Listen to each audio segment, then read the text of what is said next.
JJ, a girl with more energy than a brand new phone battery, stands in front of her new school with the determination of someone who is about to change the world, or at least stay out of trouble. As she takes her first step inside the building, she realizes that everyone there seems like a millionaire in the making. Like a fairy tale castle, the place is so luxurious that even the air smells like money. She decides this will be a fresh start and that she'll keep her cool. But of course, we all know that's easier said than done. As soon as we're introduced to JJ, we learn about her past. She was transferred from her previous school because, let's just say, she had a remarkable talent for attracting chaos. Wandering through the hallways like an explorer, she reaches the reception desk and asks where the famous Section E is, her new academic home. While waiting for an answer, she notices a student staring at her with a look that says, "What is she doing here?" She chooses not to give it any importance and continues with her mission. Following the directions, JJ reaches her destination and, surprise, it's not the elegant building she imagined, but one that looks like it survived the apocalypse. With a warrior's optimism, she decides not to judge by appearances, but the moment she steps inside, the place answers back with dirty walls and decor that screams for help. Even so, she moves forward until she meets a group of students and asks if this is Section E. A boy named Kefir looks at her as if she were an alien and tells her she's lost. She insists, but he, with the attitude of a castle guard, orders her to leave. JJ walks away frustrated, thinking that the only thing she wants at that moment is to give him her lollipop in a very unfriendly way. Still, she takes a deep breath and looks for another more presentable building. She finds a classroom that looks like it came straight out of a home decor magazine and sits down, convinced that this time she's in the right place. Soon, Reiki, the class president, approaches and introduces herself. JJ is sure she's finally starting off on the right foot, but Reiki checks her documents and discovers the truth. JJ is supposed to be in Section E. With a nervous smile and a feeling of betrayal, JJ realizes that Kefir played a nasty trick on her. There's no other option but to go back. When she finally accepts her fate, she discovers that Section E is not only a peculiar place, but that it's made up entirely of boys. She introduces herself with energy, hoping for a warm welcome, but Kefir, the class leader, decides it will be more fun to make fun of her. JJ, far from staying quiet, fires back with an even funnier comment, winning the first round in their battle of wits. From that moment on, her classmates decide to make her life a little more interesting. Every attempt to sit at a desk is interrupted, and when she finally manages it, a rain of paper balls begins. She yells for them to leave her alone, but they seem to have activated ignore mode. At the end of class, JJ runs away faster than someone who forgets their umbrella on a rainy day. In the cafeteria, Rocky and her friends invite her to sit with them. They ask how it went, and JJ, with the confidence of an actress at an awards ceremony, tells them she was welcomed with great affection. The girls exchange looks because they know very well that Section E is full of experts in mischief. At that moment, Aries, a student with his radar on, makes a comment that makes JJ question everything. He says that Section E is the perfect place for her. JJ and Aries clearly know each other, but she prefers to keep things mysterious and leaves the cafeteria without saying a word. She returns to the famous Section E and begins an expedition in search of a decent corner to eat. The moment she takes out her food, her classmates activate express robbery mode and snatch everything in the blink of an eye. Felix, with a "not all of us are that terrible" look, approaches and apologizes for the spectacle. He warns her that bringing food in front of the class is like opening a bag of chips at a family gathering. No one can resist. Besides, none of the students from Section E are allowed to enter the cafeteria or buy food there.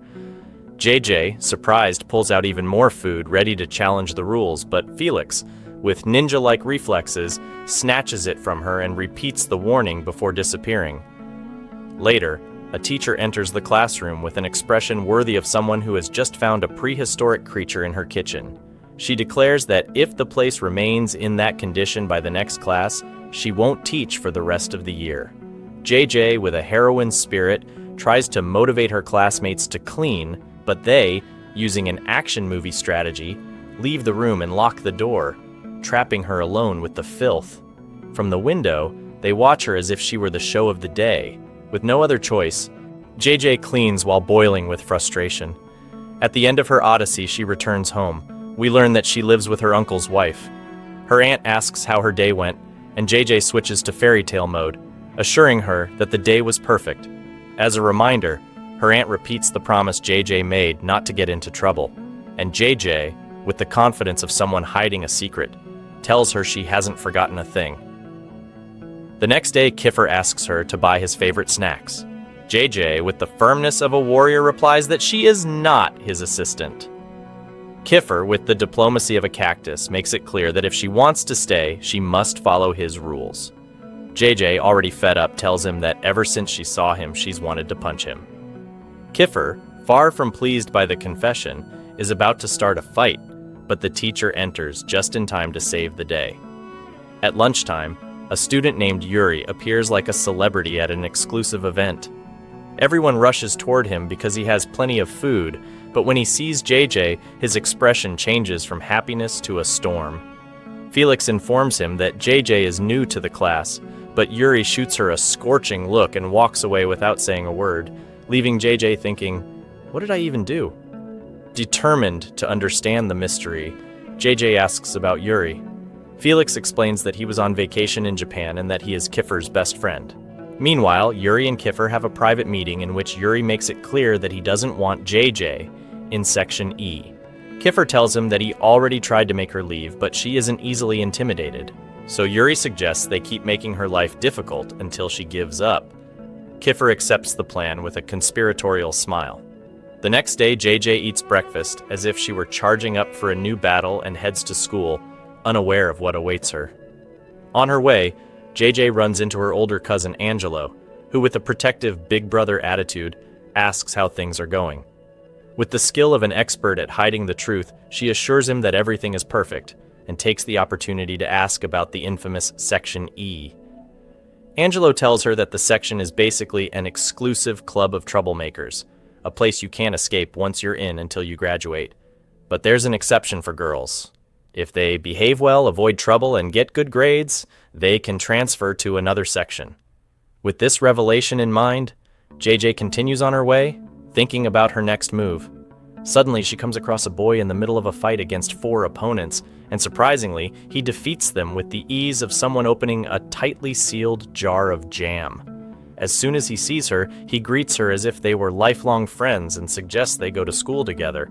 JJ agrees, and along the way, she learns that his name is Cien. Curious like a detective in training, she asks why the students in her section aren't allowed to enter the cafeteria. Cien, with the spirit of a clever merchant, tells her he'll share the story if she buys him food. With no other choice, JJ agrees to the deal. Cien reveals that there once was a girl named Ela in Section E, and she and Kiefer were a storybook couple. However, she had connections in the administration and ended up transferring to another section.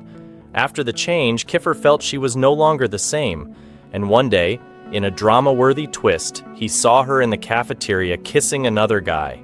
Enraged, Kiffer started a fight of epic proportions that left the cafeteria in ruins. As punishment, the school banned all Section E students from ever setting foot there. Shocked, JJ processes the story just as they arrive at school, and her day continues as if nothing had happened. At the end of the day, JJ faces a new surprise. Her clothes are stuck to her desk. The culprits are Kiffer and Yuri, who have decided that the fun of the day will be watching her trapped. As the class laughs and leaves her behind, JJ calls out to Cien and Felix, reminding them that she always brings them food, so they can't abandon her now. Feeling a bit of remorse, they help her pull herself free, though in the process her clothes tear. Cien, quick with his reflexes, gives her his jacket to cover herself. Burning with anger and fueled by the energy of someone about to take revenge, JJ goes looking for Kiffer. She finds him with Yuri and other boys, and without hesitation throws Cien's jacket in his face. With the determination of an action heroine, she tells him she won't stay quiet anymore, and that from now on she'll stand up to anything he does. Without waiting for a response, she turns around and walks away. On her way home, Cien walks her part of the way and gives her another jacket he had in his backpack. JJ thanks him and says goodbye before heading inside. Meanwhile, Cien doesn't get a break, because the guys he fought earlier return looking for revenge. At home, JJ sits down to dinner with Aries, who we learn is her younger cousin and is clearly not happy about her presence. Angelo, with his family radar switched on, notices the tension and gets upset when he finds out that Aries hasn't been driving her to school. In an act of justice, he orders Aries to become her personal chauffeur starting the next day and to make sure nothing happens to her. Early the next morning, Aries, with the punctuality of a Swiss watch, follows Angelo's orders and drives JJ to school. The moment JJ steps into the classroom, Kiffer appears again with the same food list, this time accompanied by money, like a VIP customer at a restaurant. With all the patience she doesn't have, JJ snaps that she's not his personal assistant and makes it clear that she'll only buy food for her friends, not for him. But of course, since generosity is her middle name, she still goes to the cafeteria and buys everything he had asked for. When she returns, the room buzzes with excitement. Even Kiffer is surprised. Felix, taking advantage of the good mood, invites her to eat with them, and JJ couldn't be happier. She joins the group, but Yuri makes a sour face and storms off. A little later, in class, the teacher begins calling on students to test their knowledge. The boys, as if competing to see who knows less, don't answer anything. But when she says JJ's full name, it's revealed that her last name is the same as Aries's. Kiffer, always poking into other people's business, asks what that's about, and JJ, brushing it off, replies that he's her cousin. At that moment, the tension in the air could be cut with a knife. JJ feels that everyone in the class is upset and she has no idea why. After class, she tries to talk to the boys, but they ignore her as if she were a ghost. Meanwhile, Kiffer and Yuri decide to investigate JJ online. They discover that at her old school, she was the queen of chaos, stirring up trouble wherever she went. At some point, she even had a not-so-friendly encounter involving a pencil and a classmate, leaving several students with battle scars. In the middle of their investigation, another boy arrives with a bombshell piece of information. Her father has been missing for a long time. Her mother left her when she was a child and went off to start a new life with another man. JJ has been living with her grandmother until now, and due to a twist of fate, she ended up moving into her uncle's house. Yuri and Kiffer begin to spin wild theories. Could it be that Aries put her in their class to spy on them? When it's time to clean the classroom, the boys, as always, vanish like magicians, leaving JJ with all the work. Kiffer, taking advantage of the situation, knocks over the trash cans and scatters the mess everywhere. JJ, tired of so much injustice, gives him a taste of his own medicine and throws piles of papers onto the floor. "I'm not cleaning anything unless you help me," she says with a defiant attitude. Things get tense, and Yuri, seeing that the fight could end badly, steps in and convinces Kiffer to help. Against all odds, Kiffer cools down, listens to Yuri, and gets to work alongside JJ. The next day in the car on the way to school, JJ spots Cien walking down the street. Without hesitation, she asks Aries to stop the car because she wants to go to school with her classmate. She gets out and starts walking with Cien, taking the opportunity to ask why he hasn't been coming to class lately. Cien, with an "here we go again" look, tells JJ that he got into another mess with friends of the guys he had beaten earlier. This time, though, the fight was on another level, and he took such a hard hit that he decided to take a few days off at home to recover. JJ, always a bit of a gossip but with good intentions, tells him about the drama in class and how everyone got tense when they found out she's Ari's cousin. She asks if he's going to avoid her too, like the others. Cien, completely calm, tells her not to even think that. He's not going to leave her alone. The two arrive at school together, and later Cien drags JJ behind a building so she can see the class president election. But surprise, there are no votes or inspiring speeches. Here, democracy is reduced to a hand-to-hand fight between the current president, Kiffer, and another student, David, who challenged him for the position. The battle begins, and it's a true spectacle of punches and kicks worthy of an action movie. In the end, Kiffer emerges victorious, and the students celebrate as if he had won a World Cup. JJ, however, stays behind and helps David get home. The next day, JJ arrives with food for Cien and David, which doesn't sit well with Yuri and Kiffer, who watch the scene with sour expressions. It's clear that JJ is starting to get along with the boys in the class, and little by little they begin to accept her. That worries Kiffer and Yuri, who don't want her to feel comfortable in their group. Just then, a classmate announces that it's time for physical education and that they have to go to the gym. Meanwhile, Aries is with his friend, who tells him that the students from Section E will be in the gym for the next class.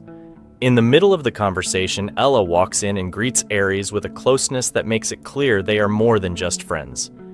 Aries, using the excuse of keeping an eye on JJ, decides to go to the gym, but his real goal is something else, to provoke Kiffer by getting a little too close to Ella.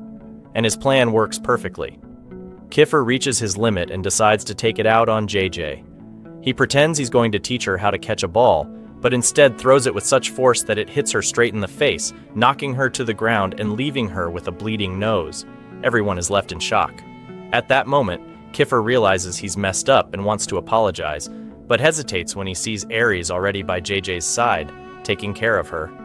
Later, JJ is at home resting in bed after taking 2 days off to recover. Her uncle's wife comes in with breakfast, and JJ confesses that she wants to change schools because she can't handle the situation anymore. She says she doesn't know how to deal with her classmates, and that she also promised not to get into trouble. JJ's aunt, with the wisdom of an experienced mother, tells her that she doesn't have to put up with bullying or stay silent. She can defend herself without causing a scene.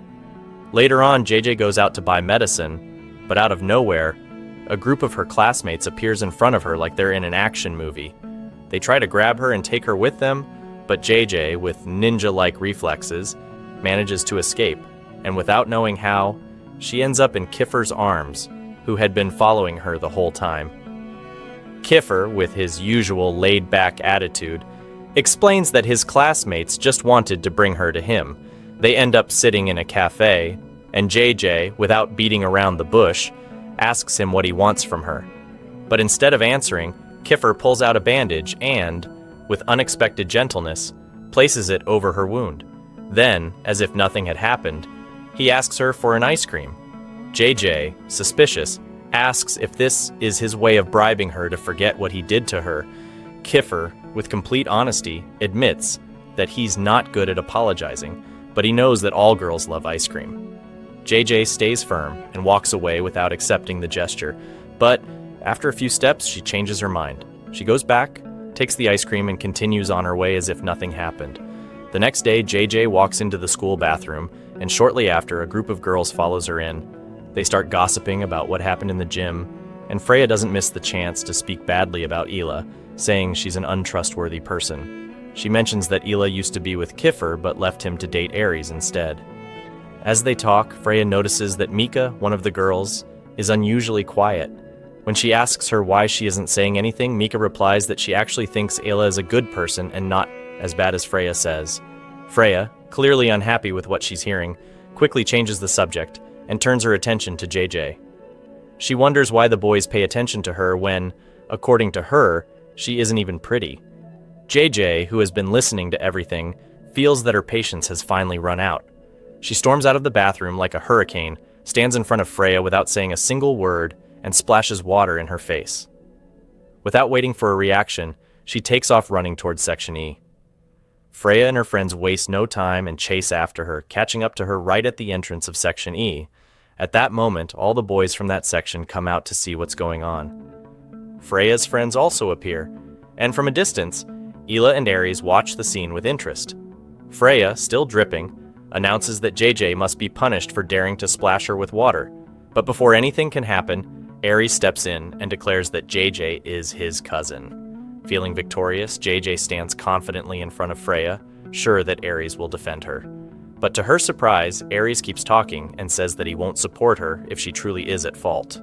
Freya, now wearing a satisfied smile, takes advantage of the moment to explain the school's hierarchy system to JJ.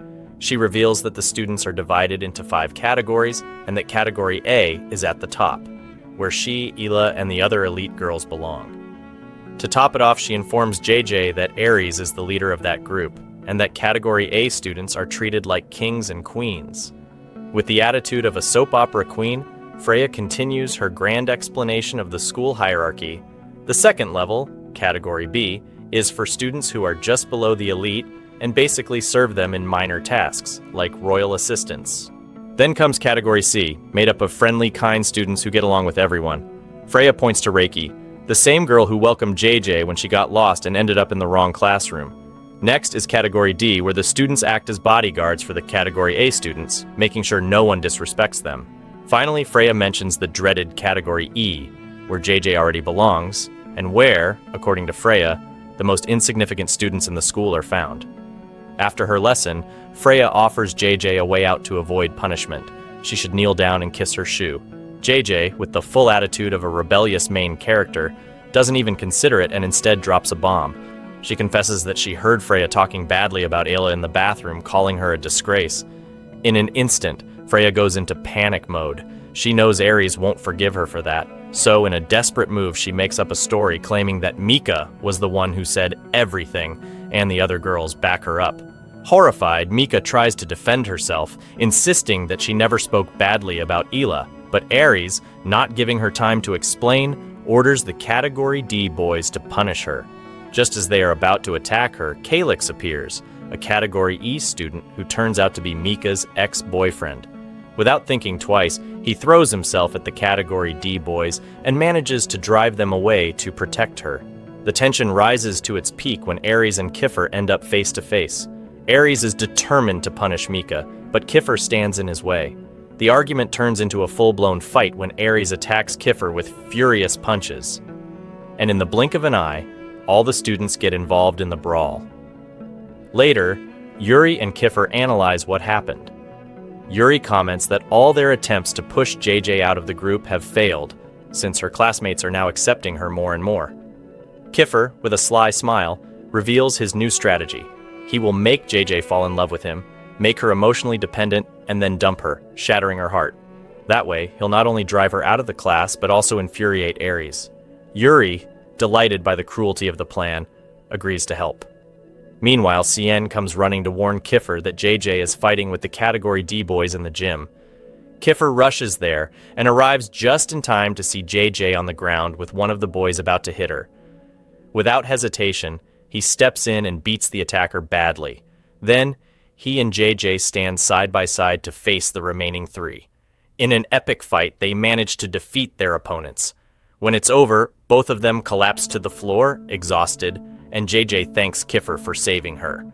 At that moment, Cien and Yuri enter the gym. Yuri doesn't waste any time. He lifts JJ up to take her to the infirmary, but before doing so, he gives her a warning. The school is going to investigate the fight, and he asks her not to mention Kiffer, because if he gets involved in another serious incident, he could be expelled for good. JJ, clearly caught off guard, agrees and promises to keep quiet. The next day, a downpour so heavy hits that the school decides to let the students out early. Without thinking much about it, JJ calls Ares to pick her up. But when she leaves the building and waits in the rain, Ares never shows up. While she's still standing there, Yuri sees her and offers to take her home, leaving her with no other option. JJ agrees and gets into the car. Seeing that she's freezing, Yuri gives her his jacket to keep warm. Soon after, JJ realizes that Yuri isn't driving her home, but to his own house. He explains that the streets leading to her place are completely flooded and impossible to pass. He offers to let her stay at his house until the weather improves, and JJ, though a bit hesitant, ends up accepting. When they arrive, JJ is amazed by the mansion Yuri lives in, more luxurious than anything she's ever seen. He guides her to a room and tells her to change out of her wet clothes. He lets her know she can wear any of his clothes while the housekeeper washes and dries hers, then leaves to give her privacy. A while later, Yuri returns and they sit down to talk. JJ asks about his family, and he tells her that his parents live in Japan running their business.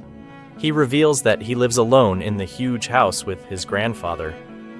Later, Yuri takes her to have lunch with his grandfather, who is surprised because it's the first time Yuri has brought a friend home. During the meal, JJ charms the grandfather with her kind and polite attitude.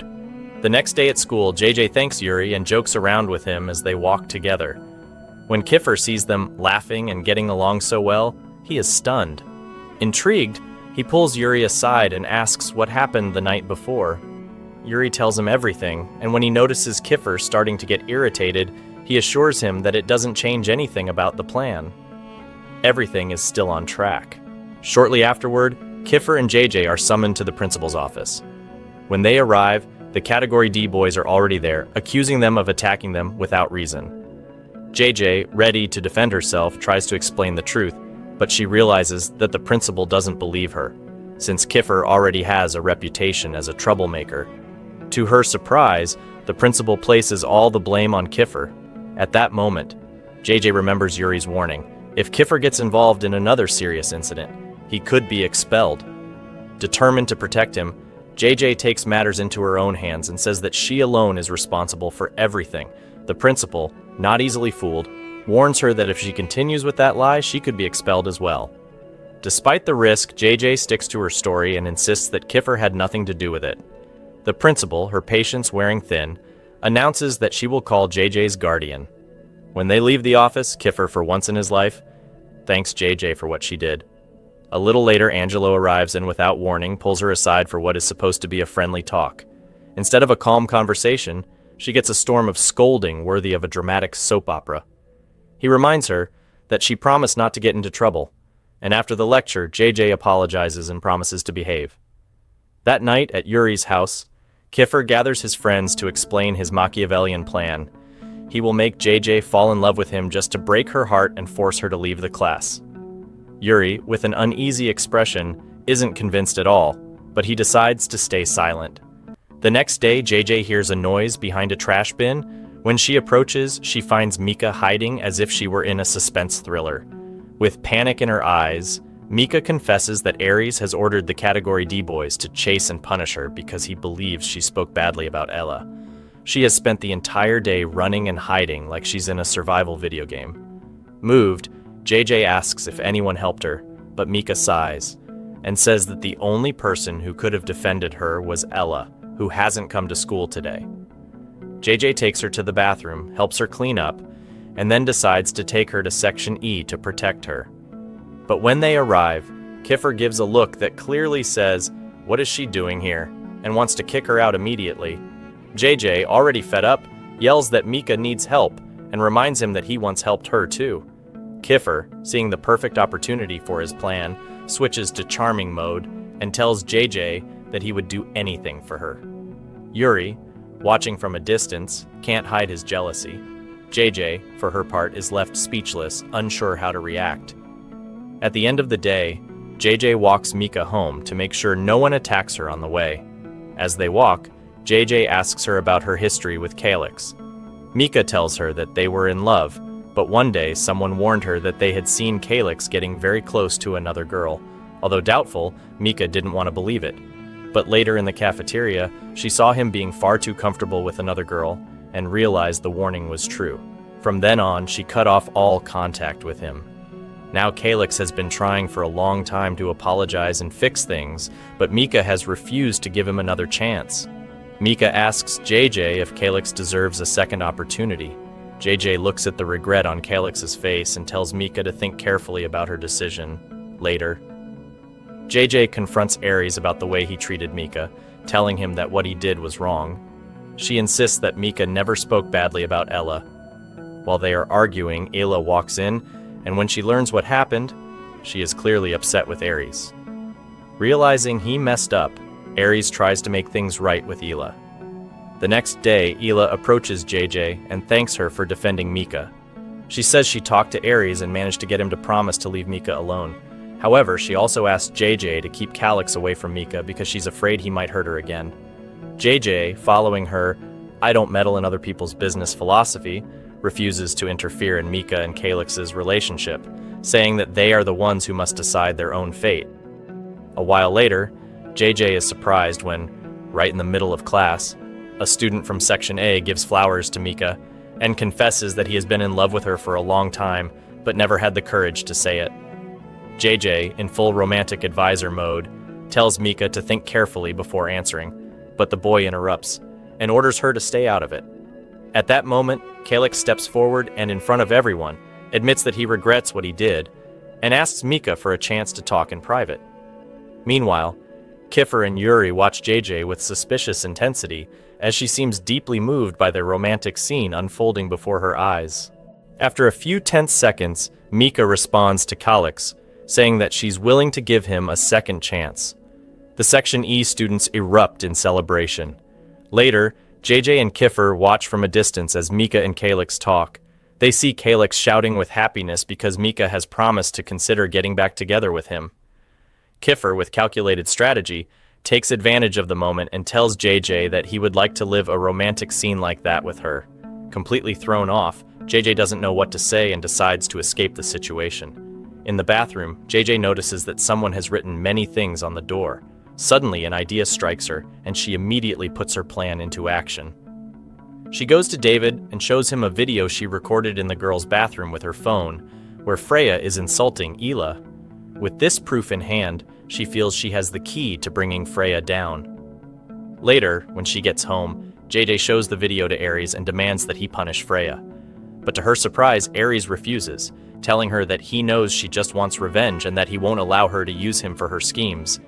He then leaves, leaving JJ furious because her plan has failed. The next morning, JJ is riding her bike to school when a boy in a car stops her to ask for directions. Hila helps him, and he drives off gratefully. Just then, Yuri appears and asks about the guy. JJ replies that he was just lost and needed help. The two continue on their way to school. At school, Mika approaches JJ to thank her for helping her make the right decision. She hands her a letter and asks her to deliver it to Calyx. JJ runs to give it to him. Surrounded by his classmates, Calyx opens it nervously while everyone waits for the verdict. Suddenly, Calyx shouts with joy, announcing that Mika agreed to get back together with him. Overcome with excitement, he hugs JJ and thanks her for being the reason for his happiness. JJ, ever practical, tells him not to waste any time and to run to Mika right away. Kiffer and Yuri watch the scene, satisfied with how events have unfolded. In physical education class, the students from Section A train alongside those from Section E. JJ proves to be the fastest, leaving everyone behind. But just as she is about to win, Kiffer accidentally trips her in a move to ensure he comes first. JJ, who doesn't forget or forgive, decides to get her revenge and returns the favor, making him fall in the same way. Everyone is shocked because they know Kiffer has an explosive temper and JJ could get into serious trouble. But what happens next leaves them speechless. Instead of getting angry, Kiffer goes into playful chase mode, pursuing JJ while teasingly threatening to punish her for what she did. JJ runs as if her life depends on it, but in the end, Kiffer catches her. During the struggle, he accidentally kisses her. In that instant, the world seems to stop. The students freeze in shock. Ares doesn't waste a second and rushes to the rescue, insisting he must protect JJ from Kiffer. But Kiffer, relaxed, replies that it was just a joke and that JJ wasn't upset. Unconvinced, Ares grabs JJ's wrist and tries to take her away, but Kiffer, stubborn as ever, holds on to her. They start a tug-of-war until, in a dramatic twist, Kiffer pulls her close and kisses her in front of the entire school. Later, Kiffer appears in class with an ice pack on his face. It's revealed that JJ, with the reflexes of a professional fighter, punched him after the kiss.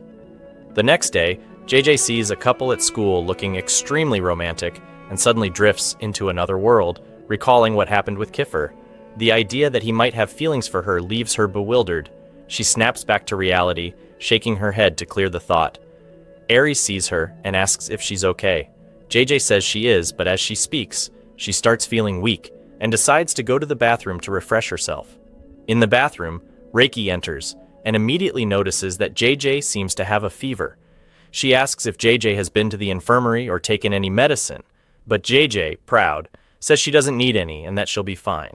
She also mentions that she can't go to the infirmary because she has an important exam. Reiki takes the opportunity to say that she's been wanting to talk to her since the fight with Freya. JJ admits she's still upset about what happened. Reiki warns her that Freya won't leave her alone and will seek revenge at all costs. Reiki reveals that Freya did the same thing to her before, causing so many problems that she was eventually transferred to Section E. Then Reiki drops a bombshell. Ares knew that Freya was on the wrong path, but he couldn't punish her because he secretly had a relationship with her behind Hila's back. JJ is shocked. Reiki confirms she saw them together at a party.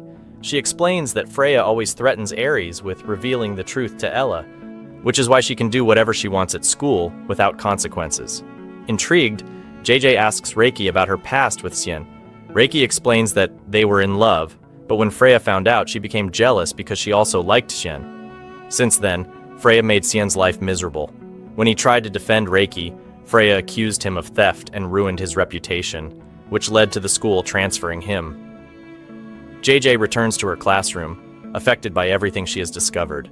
Meanwhile, her condition worsens and she can no longer even hold her head up.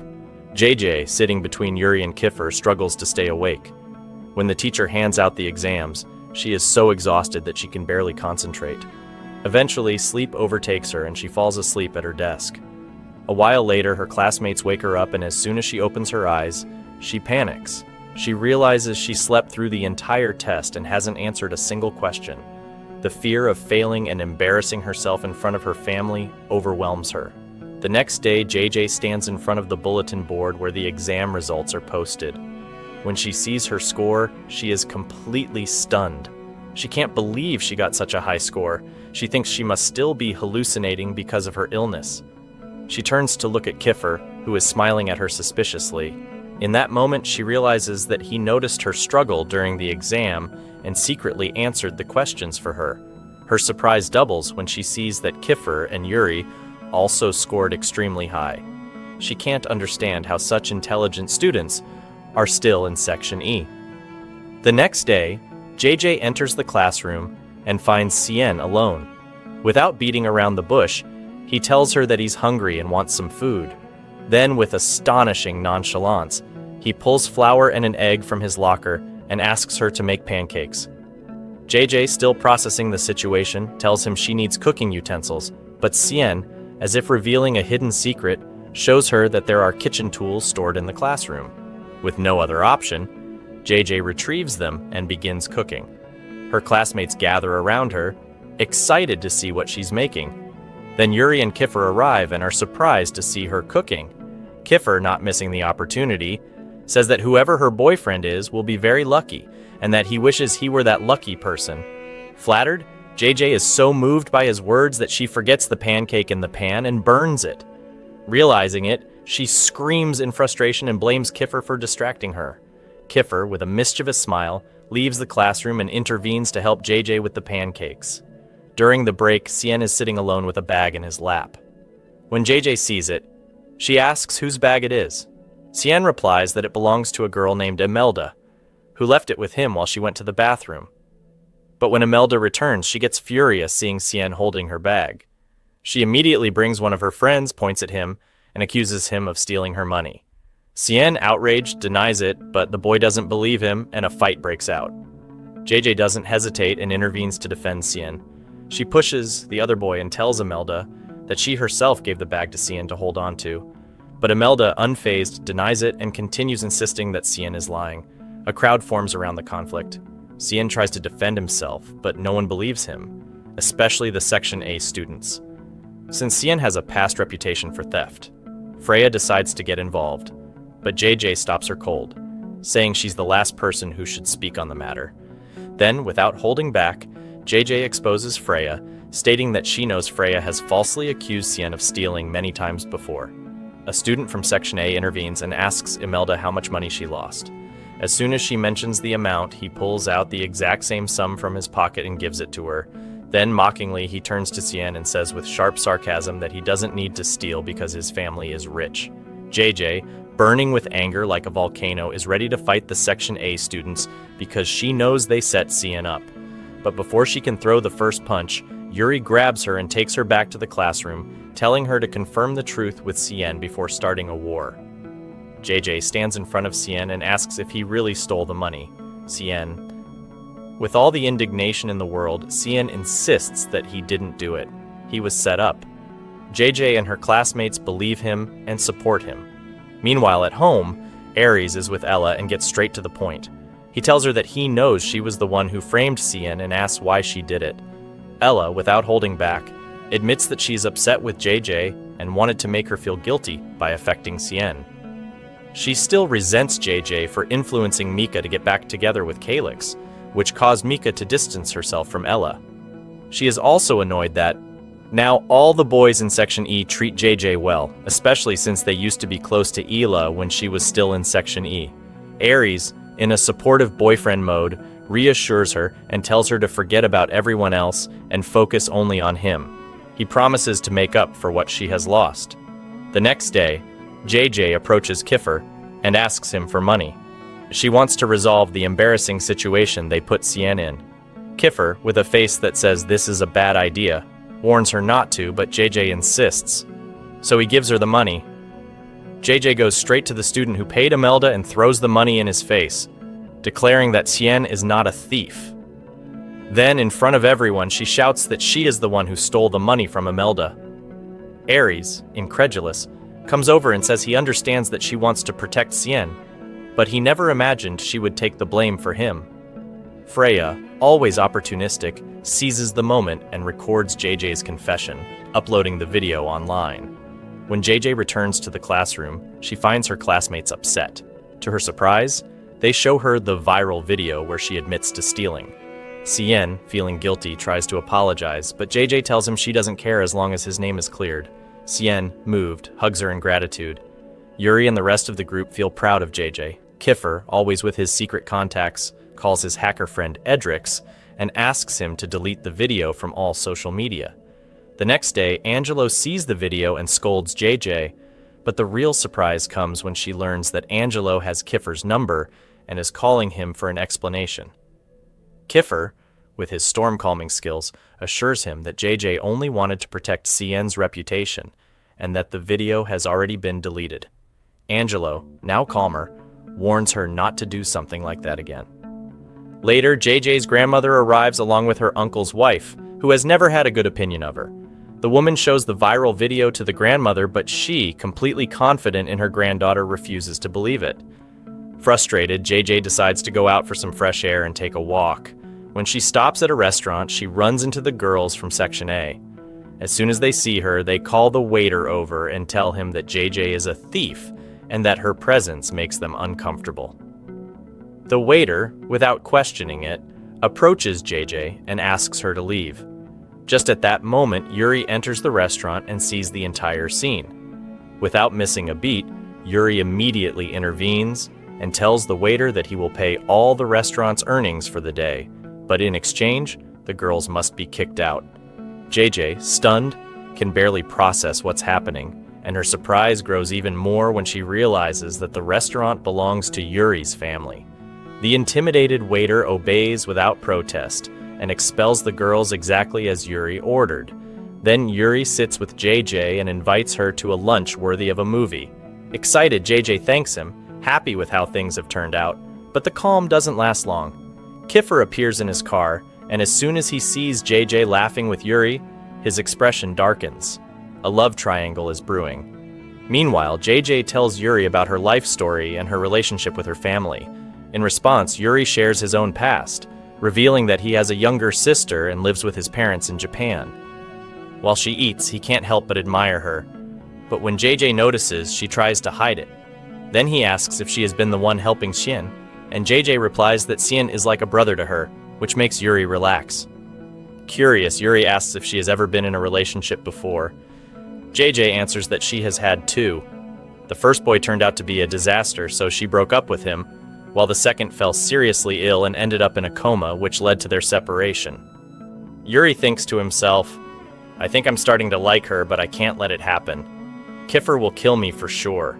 He's outside, ready to drag me by my red hair. Deciding to avoid trouble, Kiffer calls his friends and leaves to meet them. Amused, JJ asks Yuri if he has ever been in love. Yuri admits that he once had unrequited love.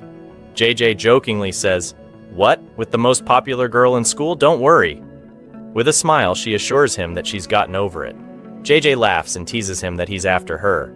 Yuri is surprised, but then laughs along, enjoying her playful attitude. JJ says she has to leave because she left her bike outside. Yuri, the gentleman, offers to spend the day with her and take her home afterward. JJ accepts the offer. Meanwhile, Kiffer is in a terrible mood, ready to fight anyone. The situation worsens when they find out that the genius hacker couldn't access the school system or hack the cameras to find out who stole the money. This causes everyone to doubt his abilities. Someone suggests checking the cameras directly at school, but Kiffer, with all his chaotic logic, rejects the idea, saying, Are you stupid? We're from the security department. If we get caught, we'll get beaten, cancel the plan, and execute another one whose contents remain a mystery. Suddenly, someone mentions Yuri, which unleashes Kerr's fury. "Am I not enough for you?" he yells. As punishment, he forces them to play basketball with him. Meanwhile, Yuri, the gentle soul, offers to take JJ home on his bicycle. JJ, annoyed, complains because she thought he would take her by car. Nervous about falling, she clings to Yuri, placing her hands on his stomach. She laughs and begs him to move them because they tickle her. JJ changes position and grabs his shoulders, but the bike loses balance and she falls, getting hurt. Yuri, unscathed and calm as ever, takes out his handkerchief and ties it around JJ's leg, helping her stand and placing her back on the bike while walking alongside to support her. When they arrive at her house, he decides to carry her in his arms, dramatizing the situation as if JJ were on the verge of collapse. At that moment, her grandmother enters and, seeing them, scolds him mercilessly. "Put her down, young man. You're embarrassing us in front of the neighbors." But Yuri, committed to his role as a gentleman, insists on staying to help.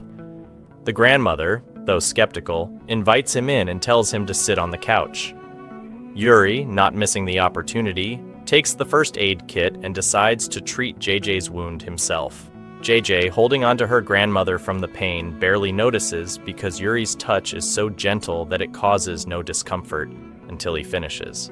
The grandmother, observant by nature, begins to notice a suspicious chemistry between them and asks bluntly, "Are you her boyfriend?" JJ, as if doused with cold water, immediately denies it, but the grandmother insists that they look like a couple. Yuri, blushing as red as his hair, remains silent. JJ tries to explain that they are just classmates, but the grandmother is unconvinced and tells Yuri to stay all day. Aries, the ultimate party pooper, tries to kick him out, but the grandmother, firm as a wall, insists he stay for dinner. When Aries protests again, she gives him a legendary ear tug and orders him to behave. No one in the house dares to challenge her because they know messing with her is worse than failing math. During dinner, the grandmother interrogates Yuri about his family and becomes delighted to learn that his family is Japanese and lives there. Filled with excitement, she asks him to say a few words in Japanese, as if he were a walking dictionary. Then she is enchanted to discover that his family is wealthy. Meanwhile, Aries continues on his mission to kick Yuri out and tells JJ to dismiss him after dinner, but JJ ignores him, leaving him barking like a dog in the corner, while Yuri, shamelessly, takes the peas from his plate because he loves them. In response, JJ takes the potatoes. It's as if they understood each other without words. The grandmother, always with her sixth sense active, watches them in silence before commenting, "JJ, you should learn to cook what Yuri likes because you two seem like you're going to get married. I feel like there's something between you." The real problem is that Yuri is shining. The grandmother has just described her deepest wish. Suddenly, JJ receives a message from Kiffer, but she ignores it and stays focused on Yuri. After dinner, JJ walks him to the door. His car arrives for him and they both laugh together. Yuri feels his heart explode when she says, "Good night," standing there as if fireworks had gone off around him. Honestly, someone else must notice the resemblance to true beauty, because I don't want to be the only one in this. After Yuri leaves, JJ remembers Kiffer's message and opens it, discovering that they've changed the plan. The next day at school, JJ is surprised when one of Kiffer's boys prevents her from entering the classroom. But our protagonist, like a true professional, distracts him with food, cleverly maneuvers, and discovers that they have cornered the girl with the backpack and are beating her boyfriend to force a confession. JJ, outraged, yells at Kiffer to stop because this won't get them a confession, and if the school finds out, they'll have a monumental problem. JJ, a faithful defender of kindness, insists that gentleness works better in situations like this. Indeed, after freeing the girl, she runs to tend to her boyfriend, and he finally musters the courage to confess. But just as he is about to speak, fear paralyzes him. JJ is about to pull her hair out in frustration, but the boys stop her, reminding her that not everything can be solved with kindness. Kiffer, visibly irritated by JJ's attitude, orders them to hold her back while he deals with the boyfriend. And of course, with his muscles, everyone knows a single punch from him could send someone straight to Mars. Scared for her boyfriend's safety, the girl confesses that she is innocent and that someone ordered her to accuse him, though out of fear, she doesn't reveal who. Suddenly, Reiki appears from behind and shows a video where the girl admits everything. JJ realizes this must be the mysterious second plan. Shocked, she looks at Rocky, who smiles with superiority and says, "I came for you." But Cien, like a true dramatic protagonist, intervenes, saying, "She's not lying. She came for me. She still loves me." Of course, all the boys around celebrate him as if he were the hero of a drama. They take the video and give it to the group's star hacker, who uploads it to Freya's account, making it look as if she herself confessed to being the mastermind behind everything. When Freya sees it, Freya explodes with rage and suspects Kiko, the only one who knows her password. She confronts him, but Kiko, indignant, responds, "You're stupid. I've been here the whole time. How could I have done that?" Then Freya begins searching the entire school for the real culprit. Meanwhile, Kiffer, with his classic calm demeanor, tells JJ, "I solved the problem with 100, so you should thank me." But when she refuses, he says she should pay him for his work. When she refuses again, Kiffer grins mischievously and says, "Then I want something else." JJ firm thinks, "No way, nothing is more valuable than honor." Kiffer laughs and replies, "Really? You think I looked at you with that intention? I'm talking about the food in your bag." Then he gives her 3 options: pay him $25,000, thank him properly, or bring him food every day until they graduate. JJ tries to negotiate the cost of ingredients since she would have to pay out of her own pocket, but Kiffer, using his classic distraction tactic, steals the food and runs off, leaving her yelling insults in his direction. When she turns around, she finds Yuri, the sweet boy, waiting with food. They go to their usual spot where they find Cien and David ready to eat. JJ asks about Mika and Calyx, and they explain that they're in the next room because they don't want to bother anyone since they're a couple. Not giving it much thought, JJ shares her food with Cien and David. Moved by her generosity, he surprises her with a luxurious dish she's never tasted in her life. When she has trouble eating it, he takes the opportunity to feed her himself. JJ, delighted by the taste, invites the boys to try some, worried because Cien seems to be eyeing the food a little too intensely. Suddenly, the boys ask a difficult question. If Kiffer and Ares fought, who would you support? JJ feels conflicted, but Yuri, always practical, tells her to eat first and think later because her answer is important.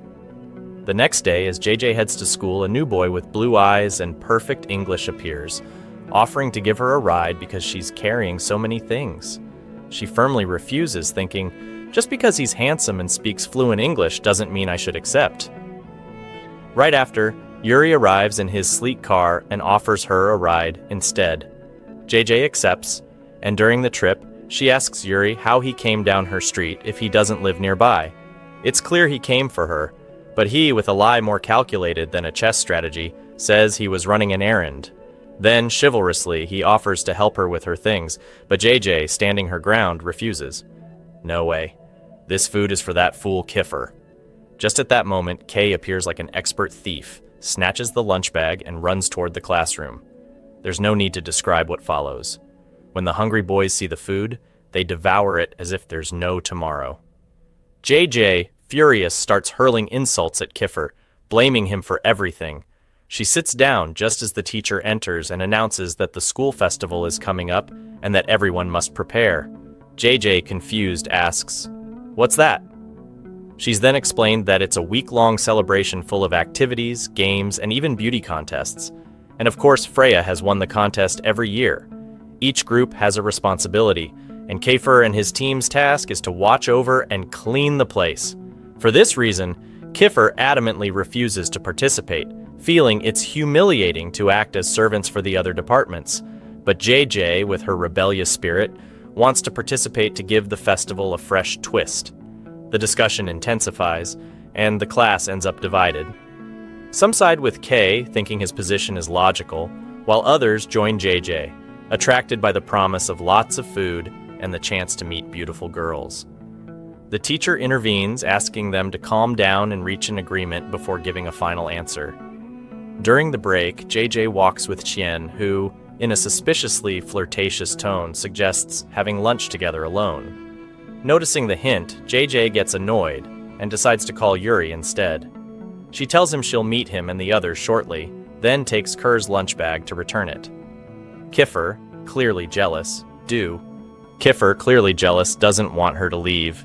He orders her to eat there with him, and when she refuses, he calls the rest of the group and forces them to eat there too, compelling JJ to stay. Fortunately, she ends up sitting next to Yuri, much to her relief. The rest of the group watch hungrily, hoping to steal food, but Kiffer, in an unexpected move, warns that stealing is now forbidden. Everyone must bring their own food. Then Kier sits between JJ, thinking this will make her pay attention to him, but she completely ignores him. Feeling sorry for the boys who have no food, JJ suggests cooking for everyone since there's a kitchen nearby. But Kiffer, in authoritarian boss mode, yells at her not to touch the equipment because it belongs to one of his friends. Here comes the surprise. The owner is a boy named Emanir, who works at the school because he also works at his father's restaurant. Unfortunately, his family is in debt because his mother squanders all the money they earn. JJ, moved by Emanir's story, insists they should visit him. Kiffer, sensing trouble, warns her not to interfere in other people's lives, but the rest of the group insists on going. Kiffer, with no other option, accompanies them. When they arrive at the restaurant, they notice it's empty. Eamon explains that he plans to leave the school because if he doesn't pay off the debt soon, the restaurant will close. JJ, with her hero mindset, proposes that everyone work there to help improve the restaurant's income without receiving any payment. As they start working, the number of customers skyrockets, all thanks to Yuri's popularity. But despite the success, Yuri maintains his usual serious expression, not offering a single smile. JJ, tired of his attitude, pulls him aside and says, "Smile a little, your smile is charming." Obedient, he complies, and the moment he shows his teeth, the restaurant bursts into excitement. The reactions of the girls are a spectacle worthy of a drama series. Kefir, seeing that Yuri is getting all the attention, including JJ's, begins to get jealous. The rivalry intensifies as both try to outdo each other. Yuri starts taking selfies with the customers, so Kiffer raises the stakes by letting customers touch his muscles. Within seconds, the restaurant descends into total chaos. Sanity and decency seem lost. JJ, amused, watches as Yuri shows off his muscles while the girls in the restaurant lose their minds. But Kiffer doesn't give up, and the competition continues into the night. Suddenly, Kiefer burns his hand with hot food. JJ, right beside him, tells him to rest and brings the first aid kit. While treating the burn, Kay begins to soften. His face almost forms a heart. After a moment, he shakes off the feeling and proudly says, "This wouldn't have happened if we hadn't come here." JJ, ignoring his drama, thanks him for helping today, including supporting Cien. The attention calms down, but then Ares, Ella, Freya, and her group appear with suspicious expressions. They stand silently, like a standoff between turkeys. It seems the battle is about to begin, but in an unexpected twist, Freya just says, "Relax, guys." Then she calls the main characters to order food. Noticing this, Yuri, who isn't a fan of them, disappears inside to avoid any trouble. Kiffer, on the other hand, tries to stay calm so the situation doesn't explode. Outside, the boys mock JJ, saying, "If you work as a waitress, it suits you." They also tease Kiefer. "Aren't you from a rich family? Are you in decline? You seem to be in trouble." But JJ doesn't stay silent. She makes it clear that they work hard and aren't spoiled like them. To irritate them further, they call Mika, showing her that her own friend is working with them. Then Mika and Calyx want to take the orders, but Ares intervenes confidently, saying, "I don't want you taking our orders." Kiffer deliberately accepts this and places his hand on JJ's shoulder, pulling her closer to him. Of course, our protagonist blushes, thinking, "With all these muscles around, I think I'm going to faint." They start taking orders, and when it's Ares' turn, JJ brushes Kerr's hand aside with total indifference. But Kiffer, like a lion, remains unmoved, continuing to irritate Ares. The main characters, JJ and Kay, announce that the food will arrive soon. Suddenly, Kiko receives a message from someone named Ram, but he ignores it. Meanwhile, Kerr enters the kitchen and encounters Calyx. Curious, Calyx mentions that JJ and Ares have a rather strange relationship. They seem to detest each other. Calyx suggests that if the group goes ahead with the plan and something happens to JJ, Ares won't be affected. He even proposes removing her from the plan entirely, and for the first time, Kiffer starts considering the idea. Meanwhile, JJ meets Kiko, who, without warning, invites her out. Shocked, JJ looks at him incredulously, but he confidently says that Aries doesn't know anything and that he's waiting for her answer. Just at that moment, David bursts in, yelling and accusing Kiko of being cold toward JJ. The tension between them is palpable. JJ, acting as a mediator, decides to separate David and pretends there is urgent work to do. Kiko, not missing the opportunity, throws a comment that makes her even more uncomfortable. "I'm still waiting for your answer, beautiful." When JJ and David enter, David, without filter, exposes her in front of everyone and asks, "Are you dating Kiko?" The whole room falls silent, especially Kiffer, who, looking displeased, asks, "Do you like him?" Feeling cornered, JJ immediately denies it, and before the situation escalates further, flees the scene. Kiffer, visibly upset, begins to suspect that Kiko has plans for JJ, which unsettles him even more.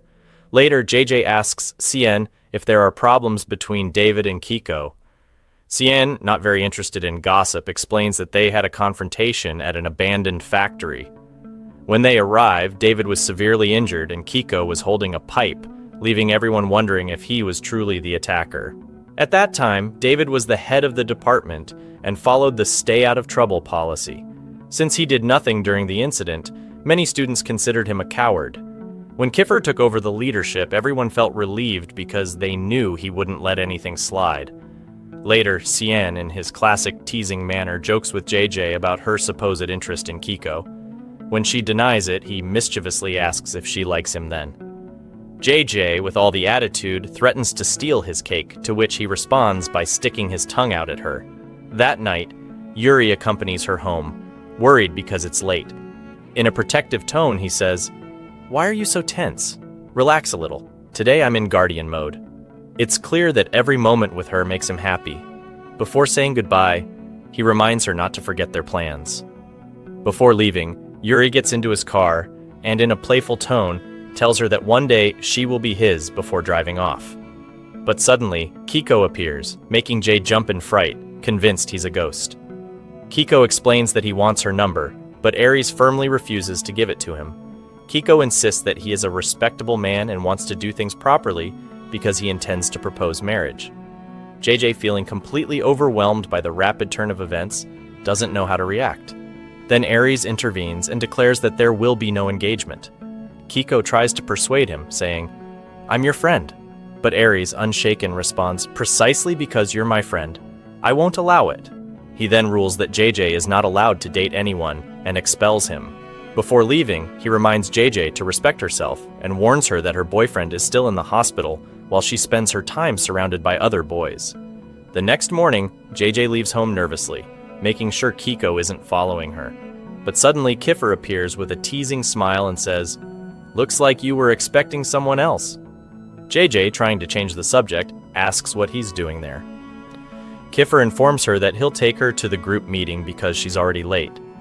They get into his luxurious car, and JJ can't help but look at him with fascination.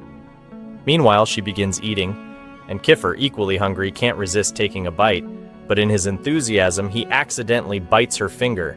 JJ, still in shock, sees Kiffer laugh with satisfaction as he says, "I didn't have breakfast because I was busy picking up the lady. You should compensate me." Then, without missing a beat, he asks again if she likes Kiko. When she denies it, he warns her in his classic tone that he cannot stand liars, and if she is lying, he will expose her. JJ is lost in thought as she finishes her breakfast, still staring at her finger, surprised by the accident. When they arrive at the restaurant, the gang is already gathered. Emin informs them that his father has fully recovered and will return to run the place. This means he can return to school, and his mother, who has finally reconsidered, has taken a break to help him. They decide to rehire the former employees, giving them more time to focus on studying, although they jokingly admit they've never really studied much. Emin decides to reward them by allowing them to cook at school to make up for all the food they've missed. And in his classic nonchalant tone, he says, "Forget it, he's like a rock, you can't wake him." They start cleaning the kitchen to organize the supplies, and JJ notices a box labeled Ella. With her gossip radar activated, JJ asks what happened, and they tell her that Ella is a very kind girl, until she gets angry and transforms into a demon. Once she grabbed a girl by the hair and hurt her, which made the school consider expelling her, but instead they transferred her to this section. JJ, shocked, asks how he managed to bring her back after such a scandal. Kiffer cuts her off, saying, "Not your problem." Then, in a mysterious tone, he whispers, "Curiosity killed the cat. Understood, little kitty." Before leaving, JJ shivers, but remembering that same morning Kiffer held her hand, she forgets everything else. "I told you, the trap is set." JJ starts working, and while taking out the trash, she notices one of the boys acting strangely. Upon checking the spot where he was, she finds something odd, though it's not clear what. Her curiosity consumes her, but everyone else is busy eating, so she can't ask.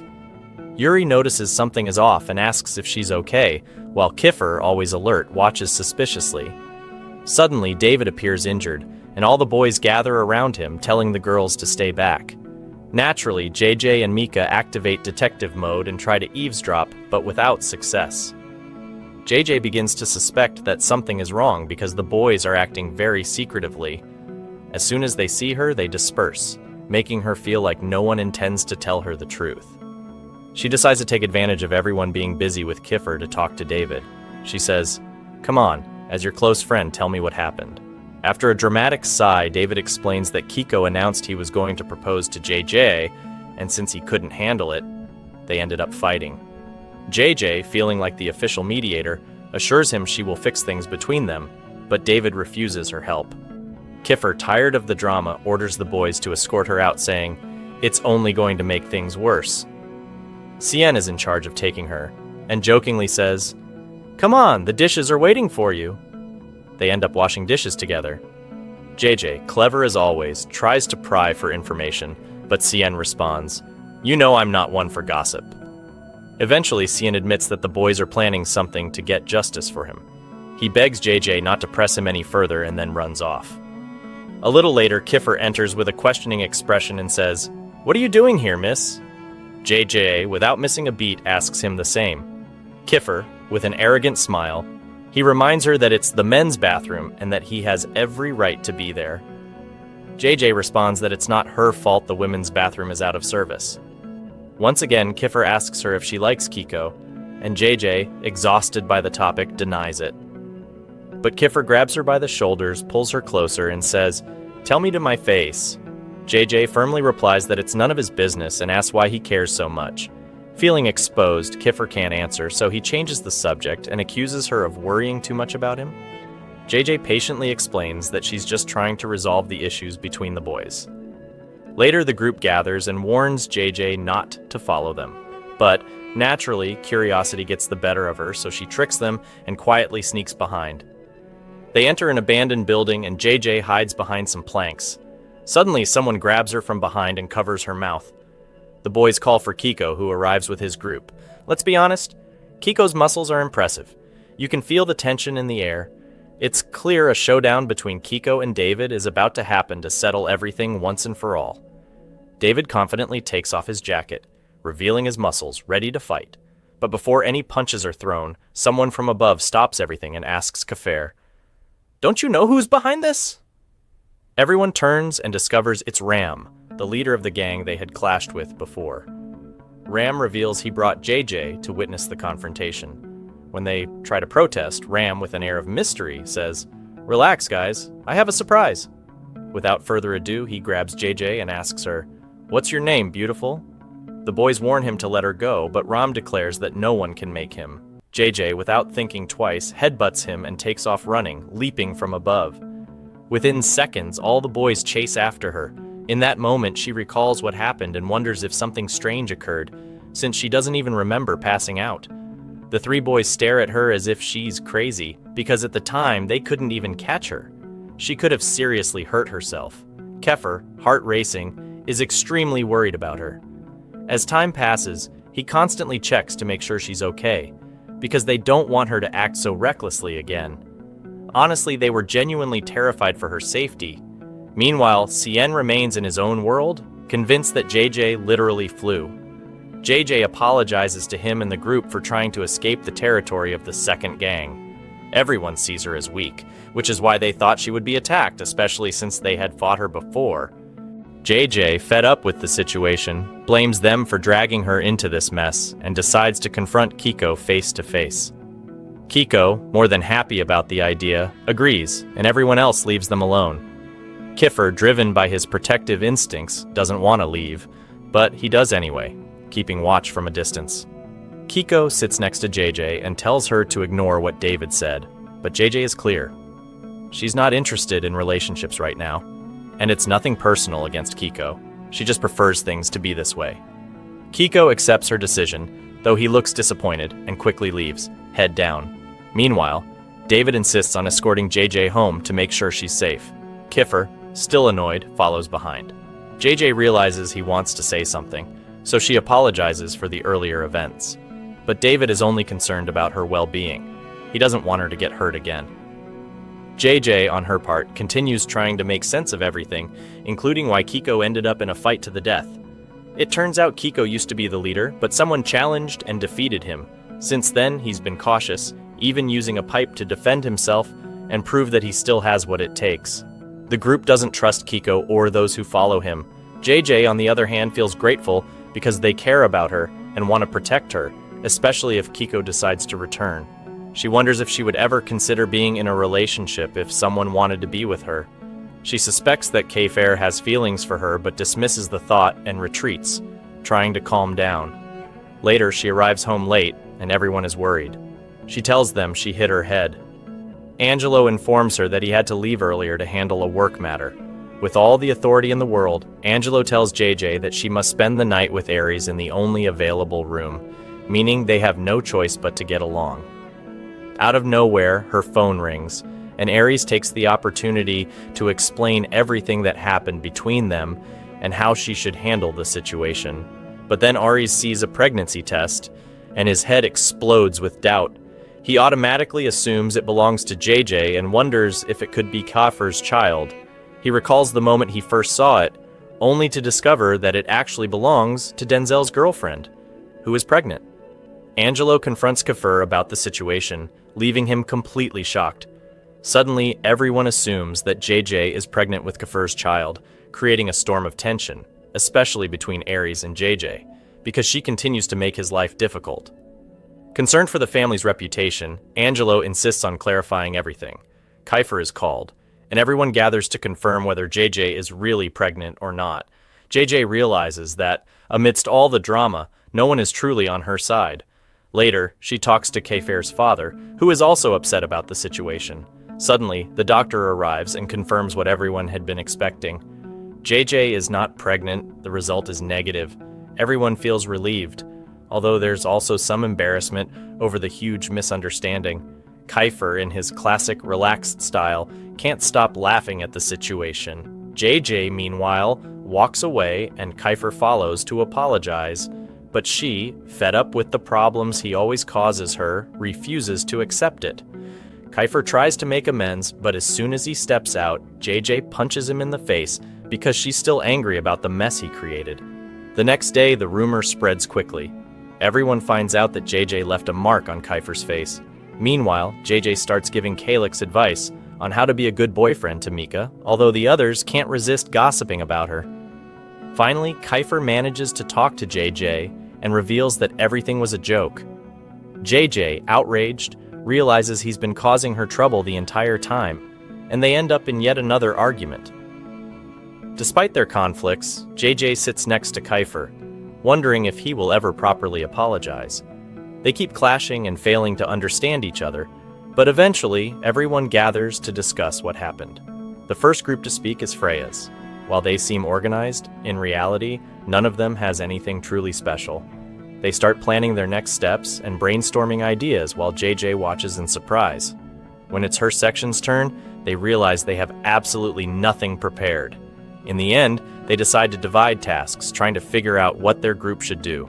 They end up choosing to collect masks and monitor the area, but then the teacher arrives with an unexpected twist.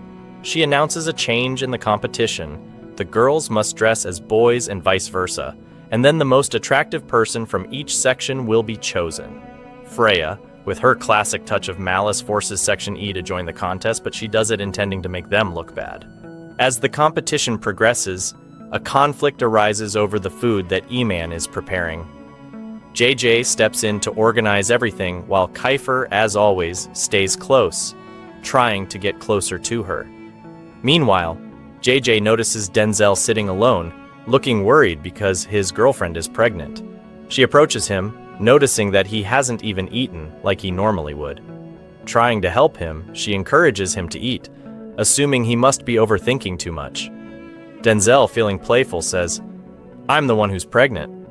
JJ, naive as always, believes him for a moment before realizing it's a joke, which irritates her. In retaliation, she takes his food and walks away. Denzel, unbothered, simply continues eating. At the same time, another girl from Section B, Denzel's girlfriend, begs him to acknowledge their child, but Denzel keeps rejecting her. Just then, Jay arrives shouting, which prompts Denzel to step in to defend his girlfriend. JJ, feeling sidelined, assumes Denzel is prioritizing his girlfriend over her and is denying the baby because of her. Determined to set things straight, she forces him to speak seriously with the girl, reminding him that he is responsible and must take responsibility. Later, JJ tries to convince Denzel to acknowledge his child, but the girl continues to cry. Seeing the situation spiraling out of control, JJ comforts her and discovers that the girl is an orphan with no family.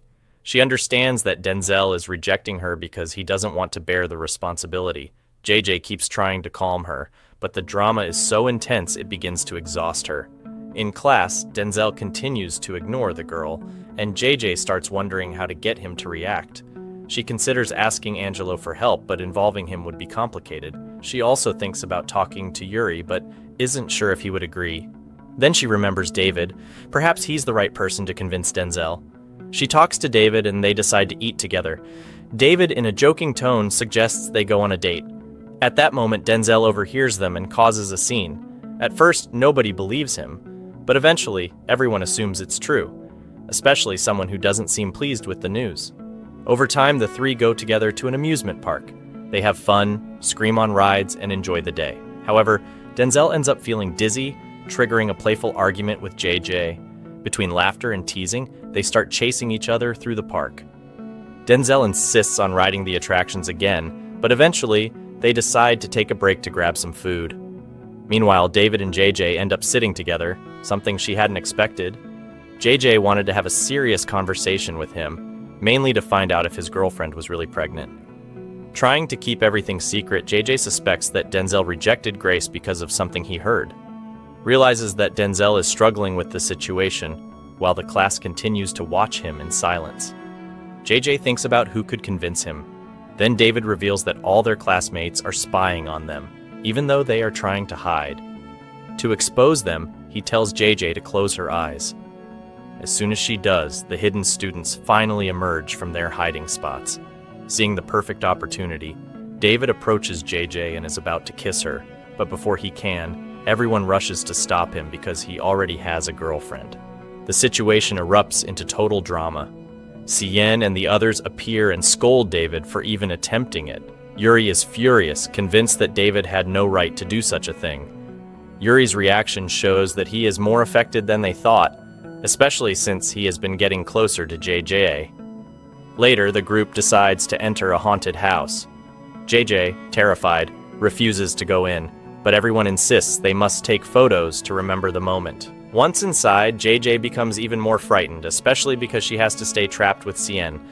Everyone is scared since they aren't used to haunted houses. One by one, they go through terrifying moments. JJ, trying to stay brave, clings to Cien, who can barely maintain his composure. They walk through the haunted house until they reach a specific area where fear suddenly overwhelms them again. Amid the chaos, they realize one of their friends has disappeared. She ran off alone and is now lost in the haunted house. JJ, in full panic, sees a vampire and breaks into uncontrollable tears. The sight triggers memories from the past, making her even more emotional. Kiefer, without hesitation, intervenes to calm her during her anxiety attack. From the beginning, JJ didn't want to enter the haunted house, and now the situation is too much for her. Kiefer, always steadfast, stays by her side, trying to soothe her as best he can until she begins to feel safer. He promises her that he won't leave her alone, and together they exit the haunted house. But in an unexpected twist, JJ runs off alone again, and now both start calling out to each other. Although she tries to calm herself, the place still feels terrifying. At that moment, Kiffer finds her and wraps her in a protective embrace. JJ, feeling relieved, reciprocates the gesture, and it's clear that Kiffer truly cares for her. However, the moment is broken as their friends arrive. Upon reuniting with the group, everyone starts teasing them, convinced that something happened between the two. JJ, for her part, just wants to get back on the rides. Kiffer initially refuses, but when he sees how much she wants it, he gives in to make her happy. He decides to enjoy the moment with the group, but Yuri, observing from a distance, grows increasingly irritated. Kiffer continues staying close to JJ, which annoys Yuri because he also cares for her. While waiting for their turn, JJ notices that Yuri seems to know some of the people nearby. They clearly like him, and he quickly steps away to avoid drawing attention. Meanwhile, a new group convinces others to let them move ahead in line, which impresses JJ. She thinks they're crazy, but they're skilled at persuasion. Kiffer, with just a charming smile, gets what he wants, showing his natural talent for manipulating situations in his favor. Finally, they get on the Ferris wheel, and Kiffer insists on sitting next to JJ, leaving the others without seats. The four ride together, and JJ begins to suspect that Yuri might be here to confess his love to a girl. However, he laughs it off as if it were a joke. They take photos together, but Yuri becomes increasingly annoyed because Kiffer refuses to leave JJ's side. Suddenly, the Ferris wheel stops at the very top due to a malfunction. JJ panics and clings to Kiffer, begging him to do something. They remain stuck for a while until the problem is finally fixed. Meanwhile, Aries calls worried because JJ is taking too long, asking Angelo to check on her. But before JJ can respond, Kiffer takes the phone, which infuriates Aries even more. Aries already has a poor impression of Kiffer, and this only worsens things.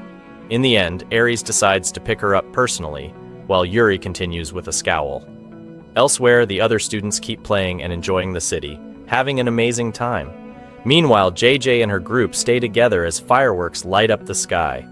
She is completely mesmerized, her eyes shining with excitement. At this moment, she seems like a child with a new toy, and Kiffer can't stop staring at her.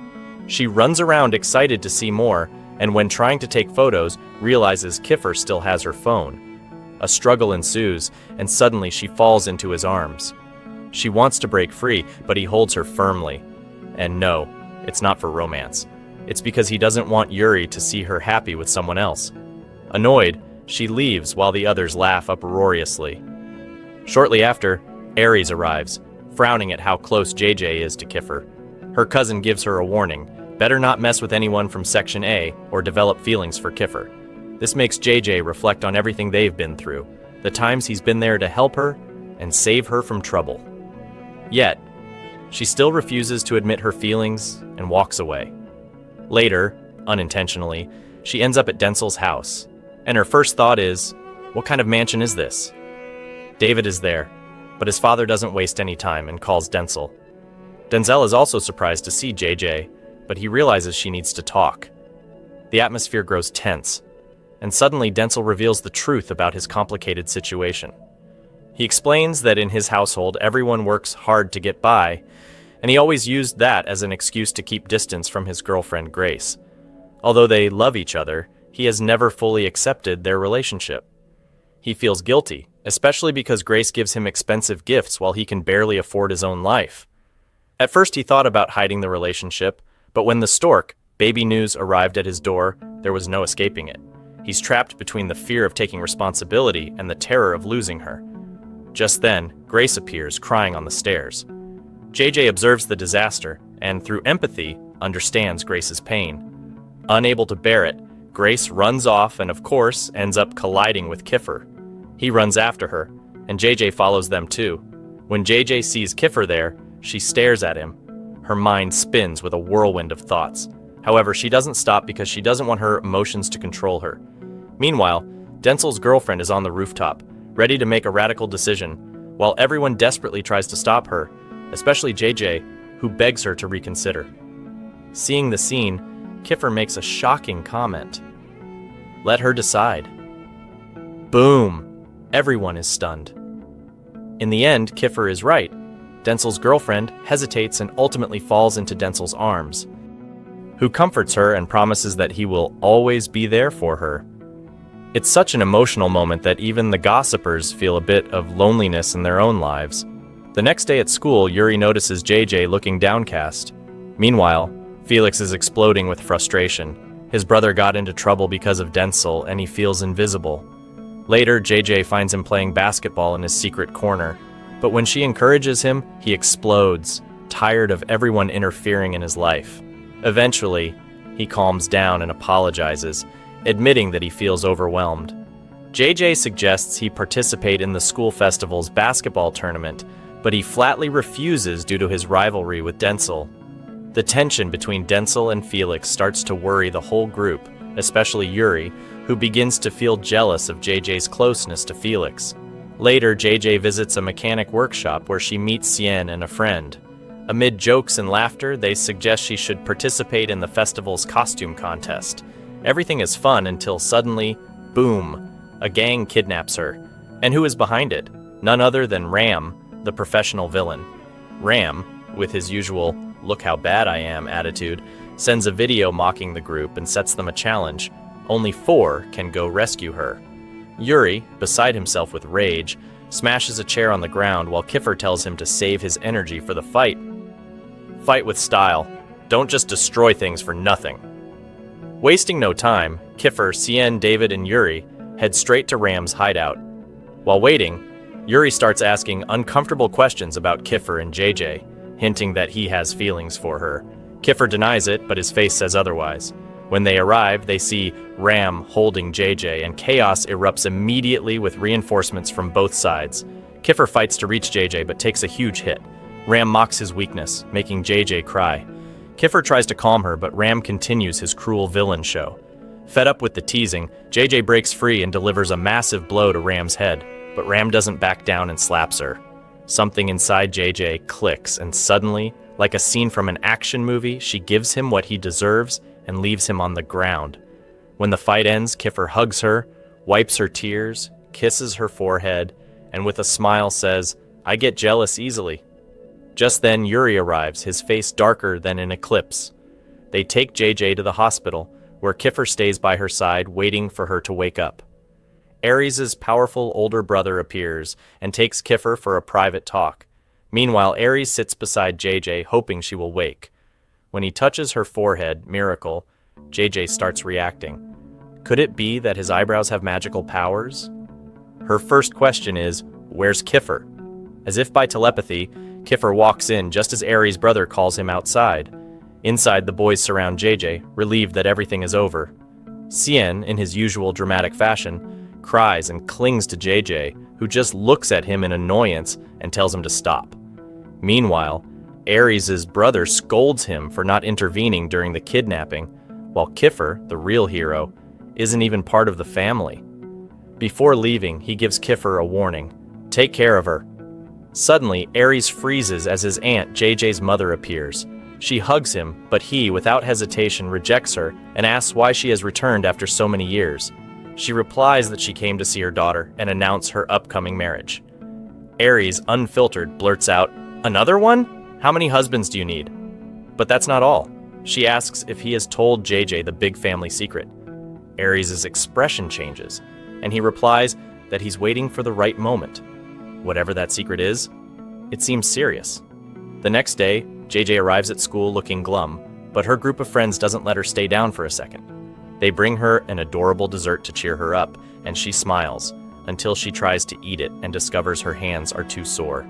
Taking advantage of the moment, Yuri offers to massage her hands, and once he starts, he doesn't let go. With an innocent look, he says, "You know, my hands hurt too," while still holding her. The boys return to the topic of the festival and suggest that JJ and Cen team up for the costume contest. She also discovers that they used to have a band, so she suggests they reunite for the singing competition. Just as the conversation gets lively, Kiefer enters, displeased with what he sees. Yuri is still holding JJ's hands. Kiefer, clearly annoyed, says, "JJ, come with me, I need to talk to you." Seeing them together, JJ's face falls. She knows exactly what's happening. Kiefer takes her to a hidden music room filled with photos, memories, and trophies. JJ is fascinated until she sees a photo of her cousin Kay. He explains that he was the legendary leader of their section. Then, with his usual calm demeanor, he asks if she wants to add her own photo now that she's part of the group. She laughs, and unfortunately, JJ's heart decides to do Olympic flips. She just looks at him for a second and, in a clumsy moment, thanks him. Back in class, chaos erupts. The boys have thrown a welcome party that looks like a nightclub. Yuri sings. The others are tangled in belts, dancing like crazy. And the worst part? They're actually good at it. JJ can't stop laughing, especially when Cien starts singing. But the real disaster happens when Kiffer joins in, takes off his jacket, and starts dancing while staring at her. We all know what that look means. JJ, nervous to the core, says, they definitely have a future as backup dancers. The group organizes for the festival, dividing tasks between singing, cleaning, and dancing. JJ wonders how Cien will manage to compete in both the dance and costume contests at the same time, but the boys reassure her, we've already planned it. Then they start convincing Yuri to participate in the singing contest since he has the best voice. He responds that he'll think about it later. Next, they ask JJ who she will go home with, Yuri or Kiffer. But avoiding any drama, she decides to go alone. The next day, JJ stops at an ice cream shop when suddenly a man calls her by name. He seems to know her, but she has no idea who he is. He reveals that he was married to her mother, then takes her hand and apologizes for treating her badly when she was a child. He confesses that after leaving her mother and starting a new family, guilt consumed him. The problem is, JJ doesn't even remember him. Heart racing, she pulls away and runs. Since the town is small, Yuri appears at that moment, driving his absurdly expensive car. Without thinking, he stops and hugs her, trying to calm her. Confused, JJ confesses that there are things from her past she doesn't remember. Yuri responds that forgetting certain memories can be a blessing. JJ wipes her tears and notices the handkerchief in her hand. It's the same one he gave her when she was kidnapped. Among everything she's experienced, that moment is still fresh in her mind, and deep down she knows why. It's because of him. Lost in thought, she looks at Yuri and sees his fiery red hair. Friend, what are you doing? Are you ignoring the gift right in front of you? Apparently in the upcoming episodes, JJ will grow closer to Kiffer and drift away from Yuri. Meanwhile, JJ is fully immersed in the festival, screaming louder than anyone else. She's having a blast until David and Kalix show up, trying to annoy her and steal her food. Without holding back, she scolds them and reminds them they're rich enough to buy their own feast. Soon after, they leave, leaving JJ alone with her classic feeling that she's the only single person on the planet. To cheer herself up, she buys ice cream and spots a game she wants to try. Meanwhile, Kiffer records her, which initially irritates her, but then he notices that she wants to win a stuffed animal as a prize. Kiffer tries to win it for JJ, but suffers the embarrassment of his life after failing miserably. To make it up to her, he promises to win the music competition just for her. Look at that, how romantic. That night, JJ and Kiffer share a security shift. She hums her favorite song, but when he asks about her mother, her energy changes completely. She doesn't want to talk about her. In contrast, Kiffer shares his own perspective. Suddenly, a classmate approaches, staggering suspiciously. Just as they're about to see what's wrong, they notice a creepy doll nearby, and that's when screams and running. Even Kiffer, who always tries to appear unshakable, bolts in fright. The next day, the school competes in a basketball game against a rival team. JJ's team gets off to a bad start, but she, sitting between Yuri and Kiffer, relaxes and jokes about how lucky she is to be surrounded by handsome guys. When they finally get a foul, the team has a chance to change the story. JJ notices Felix anxious to play and convinces the coach to give him a shot. Felix enters the court and in the final seconds makes the winning shot. Total celebration. He's lifted into the air while JJ enjoys the moment. Alongside her Lucky Charms, Kiffer, and Yuri. Later in the dorm, the boys practice their choreography for a performance, and Cien is a bundle of nerves. Everything changes when Reiki, his crush, arrives. Suddenly he finds courage and invites her out. JJ watches the scene with her classic thought, "Ah, how sweet, and here I am alone again." At that moment, her ex Cyrus appears asking for a favor, but she mercilessly ignores him. Meanwhile, Felix thanks JJ for convincing the coach and invites her to a secret party organized by the basketball team captain. The next day, the dance competition begins. Section D delivers an impressive performance, but the festival host, a seasoned bully, first cheers for them because they're her classmates, then mocks them. Then comes Section E, and when she hears their team name is JJ's Warriors, she starts teasing, putting JJ in a tight spot. And who were the masterminds behind the name? Kiffer and Sean. JJ is speechless, but with the whole team on stage, she has no choice but to accept it. To everyone's surprise, the performance is a resounding success. The audience applauds, though Freya refuses to acknowledge it. Even so, their flawless execution ranks them among the best. The singing competition begins with Reiki dazzling everyone with her voice. Meanwhile, JJ sits in the audience, holding hands with Denzel and another boy, because, of course, love triangles never go away. When Reiki finishes, JJ looks for Kiffer, annoyed because she left her girlfriend alone. Soon it's Kiffer's turn, and he shocks JJ by performing her favorite song, the same one she mentioned days earlier. As she listens, memories of him flood her mind, and she's hit with an unexpected revelation. She likes him. Kiffer delivers a flawless performance, winning over judges and spectators alike. Then Yuri, calm as ever, tells JJ that Kiffer chose that song for her. At that moment, Kiffer appears with a mischievous smile asking for her thanks. Embarrassed, JJ whispers it and escapes with a flimsy excuse. That night, while on security duty with Yuri, JJ admits she's struggling with her feelings for someone who has hurt her before. Yuri, with the wisdom of a heart veteran, tells her, "You can't stop your heart." JJ, playfully, she calls him an expert and asks if he's in love. He, with complete honesty, responds that he is, but the girl he loves doesn't even notice. JJ, blunt as always, tells Yuri to get over it, but he refuses. "She's special," he replies, and both of them know exactly who he's talking about. The next day, Cian gets ready for a competition dressed as a girl, causing laughter all around. Meanwhile, JJ, dressed as a boy, receives a message from her ex's mother. Kiffer, the nosiest of the group, snatches her phone but at least respects her privacy enough to answer the call himself. Later, just before Yuri's solo singing competition, a disaster strikes. His music disappears. The festival bully revels in his misfortune, but Yuri's team comes to the rescue with a guitar. Yuri performs and leaves everyone speechless with his rendition of a romantic song that sparks hugs among the crowd.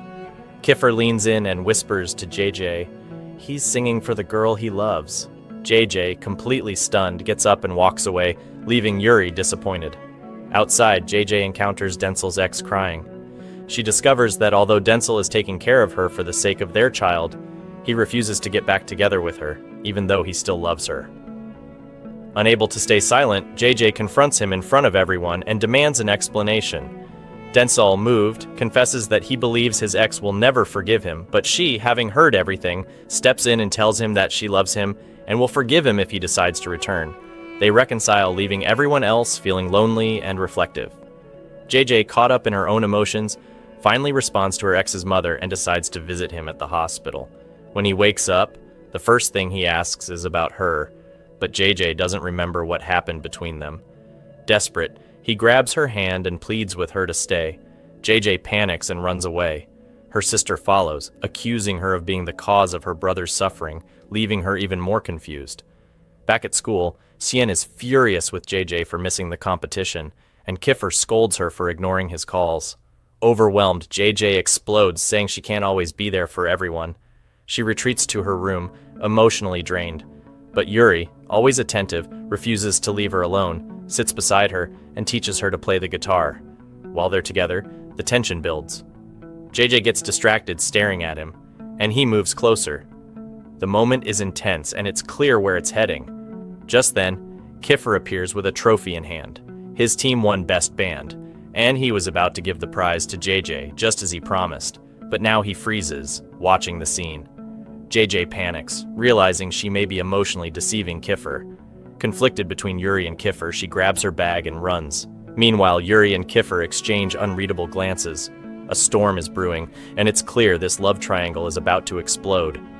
JJ finds herself in an unfamiliar place, completely disoriented with no idea of what just happened.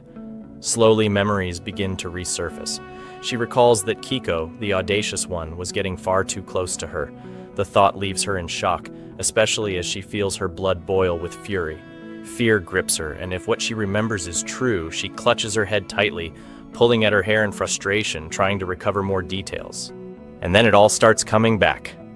After Yuri got too close to JJ and Kiffer saw them together, she ran away. The next day, she decides to go with Felix to the party they had planned. Felix, happy and grateful, tells her that thanks to her, he's back playing basketball, but as soon as they arrive, they sense a strange atmosphere. People seem suspicious, and their behavior is even stranger. Then Kiko appears, welcoming them as if the house belonged to him, and that's when they discover the truth. Kiko isn't just a guest. He's the owner of the house and the host of the party. He's completely out of control, half lost from too much celebration. The place is overflowing with chaos, blaring music, and no one seems to care about anything. JJ tries to talk to someone, but she surely looks like a lost tourist amidst the crowd. Kiko grabs a microphone and thanks Felix, claiming he's the reason for his success. Immediately, people surround Felix, celebrating him like a celebrity and taking photos with him. Meanwhile, JJ is hungry and decides to find food. She spots a group of Vietnamese people eating ramen and shamelessly says, "Pretend you don't see me," as she grabs a plate and runs off. As she continues exploring the party, she sees Mika with a strange guy and furiously confronts her. "Traitor, if Calix finds out, do you know what he'll do?" The guy turns around and to her surprise, it's Calix, wearing a fake mustache and filthy clothes. He explains that he had to sneak in because their division forbade them from attending. If Kiffer finds out, he won't let it slide. He also admits he can't stand Kiko. He advises JJ to stay only 30 more minutes and then take Felix away before things get out of control. She agrees, hands her food to Mika and heads to the bathroom. Upon leaving, she encounters a suspicious man approaching too closely. Before she can react, Kiko intervenes and stops him. "No need to get upset," he says with a smile. Kiko begins speaking to her in a friendly manner, gradually gaining her trust. Unaware, JJ takes a sip of the drink he offers her. Suddenly, everything starts spinning. She staggers down the stairs and finds Felix lying on the ground, beaten and nearly unconscious. "They tricked us," she murmurs. "It was a trap to capture us. You have to run." But before she can finish speaking, JJ feels everything go dark and collapses. She wakes up in the present, unable to remember any more details. Frustrated and scared, she decides to leave the house. Everything is unusually clean, with no noises or people around. Suddenly, someone surprises her from behind. She turns around and sees a young man with a strangely familiar air. He looks like Kerr. "You should check on his younger brother," he says, explaining that Kerr and his friend are outside by the pool. He suggests she go see them. As JJ steps outside, she sees everyone relaxing, except Felix, who still looks devastated from last night's beating. JJ rushes to check on him, and he explains that the group actually saved them. Behind her appear Yuri and Kiffer. Kiffer, with his arms crossed and the air of an interrogation chief, coldly asks, "Why did you go to that party last night?" JJ, utterly confused, admits, "I don't remember." "How did you find us?" Kiffer responds. "Calix sent a message. I couldn't find you and was worried. He's got a soft heart, you know. So he gathered his men, and they came for you." Instead of thanking him, JJ unleashes her fury. "Okay, which one of you changed my clothes, and tell me if you saw anything?" Kiffer, with his typical teasing smile, replies, "Relax, we didn't see anything special."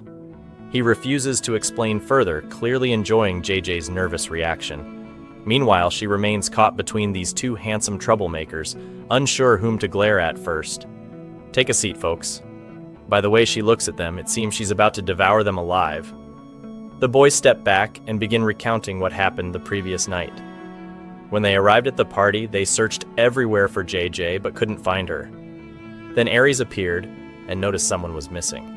He questioned Felix, who confessed that Kiko had taken her, but no one knew Kiko's location except his friends. Aries didn't hesitate for a second. He pressured them until they revealed the location. Then he ordered everyone to stay back because what was coming was going to be a massacre. While his men carried Felix outside, they started giving Kiko's team a good beating. When they finished, they ran upstairs, but upon arrival, they saw Aries already there, holding Kiko by the neck and mercilessly beating him. That jerk had been trying to touch her. Aries growls, assuring the others that JJ is safe and enters the room to dress her himself. Well, after all, he is her cousin. When they check on JJ, Ares advises taking her away before things get worse. Kiffer, showing his chivalrous side, carries her to her house, and that's how she ends up here. Now in the present, the group is gathered around her. With a mischievous smile, she teases, "You like that, don't you?" Kiffer rolls his eyes. "You're an idiot." Yuri insists, "You're too cowardly to admit what you feel." Then he suggests that Kiefer take JJ out of his plans before everything turns dangerous. But Kiefer, loyal to his rock-solid pride, refuses to admit his feelings. "I don't love her," he declares firmly. "I'm going to stick to my plan." He grips his cup so hard that it breaks in his hand. Yuri falls silent for a moment, lost in thought. He recalls when he was on guard with JJ, and she asked him directly, "Do you like me? Do you have feelings for me?" He sighed. "I can't lie to you, but I also can't confess or deny it. I just don't want to lose you." JJ is left speechless. "So we're going to keep dancing around this topic forever," she thinks, but she decides to let it go. Now Kiefer is the one upset because instead of paying attention to him, JJ is taking care of Felix. Felix, feeling guilty, apologizes for bringing her to the party and causing all the chaos. JJ, the queen of noble hearts, forgives him without hesitation. Just then, Kiefer's younger brother calls them for breakfast. Everyone goes in except Felix, who stays behind, waiting for the doctor to check him. "You really look like a mess," someone murmurs before entering. Before going in, JJ asks Yuri how Kiefer injured his hand. He tells her that Kerr got angry and smashed a glass. Then he warns her, "Stay away from his brother. He's worse than Kerr." But in JJ's mind, there is only one clear response. No way. No one could be worse than that jerk. Just before dinner, JJ is surprised to see a small child, Kerr's younger brother. He's smart and observant, and the first thing he does is tease Kerr. "Great, you brought your girlfriend." It turns out this kid is just as cunning as his older brother, considering he's dating Yuri's sister. Of course, everyone starts teasing him. "Don't you think it's a little early for this stuff?" JJ, increasingly uneasy, wants to leave quickly. Her family must be worried. Kiefer reassures her, saying they already know where she is. To lighten the mood, Yuri hands the phone to the younger brother. "Call my sister, she misses you," he jokes. "We didn't talk about this. You're too young for these things." Then he turns to the others. "You are the real problem here. Helping them with this? Bunch of shameless people." The next day at school is the last class before vacation, and the school is holding a farewell celebration. Of course, the students, especially JJ, are celebrating in full swing. She asks Cien if he really got the highest score on the exam. He responds without any emotion. Who cares? JJ calls him a failure and says there's no way he got a perfect score, so they make a bet. If he did, JJ has to treat him to dinner with her own money. Cien, with a triumphant smile, challenges her and JJ raises the stakes.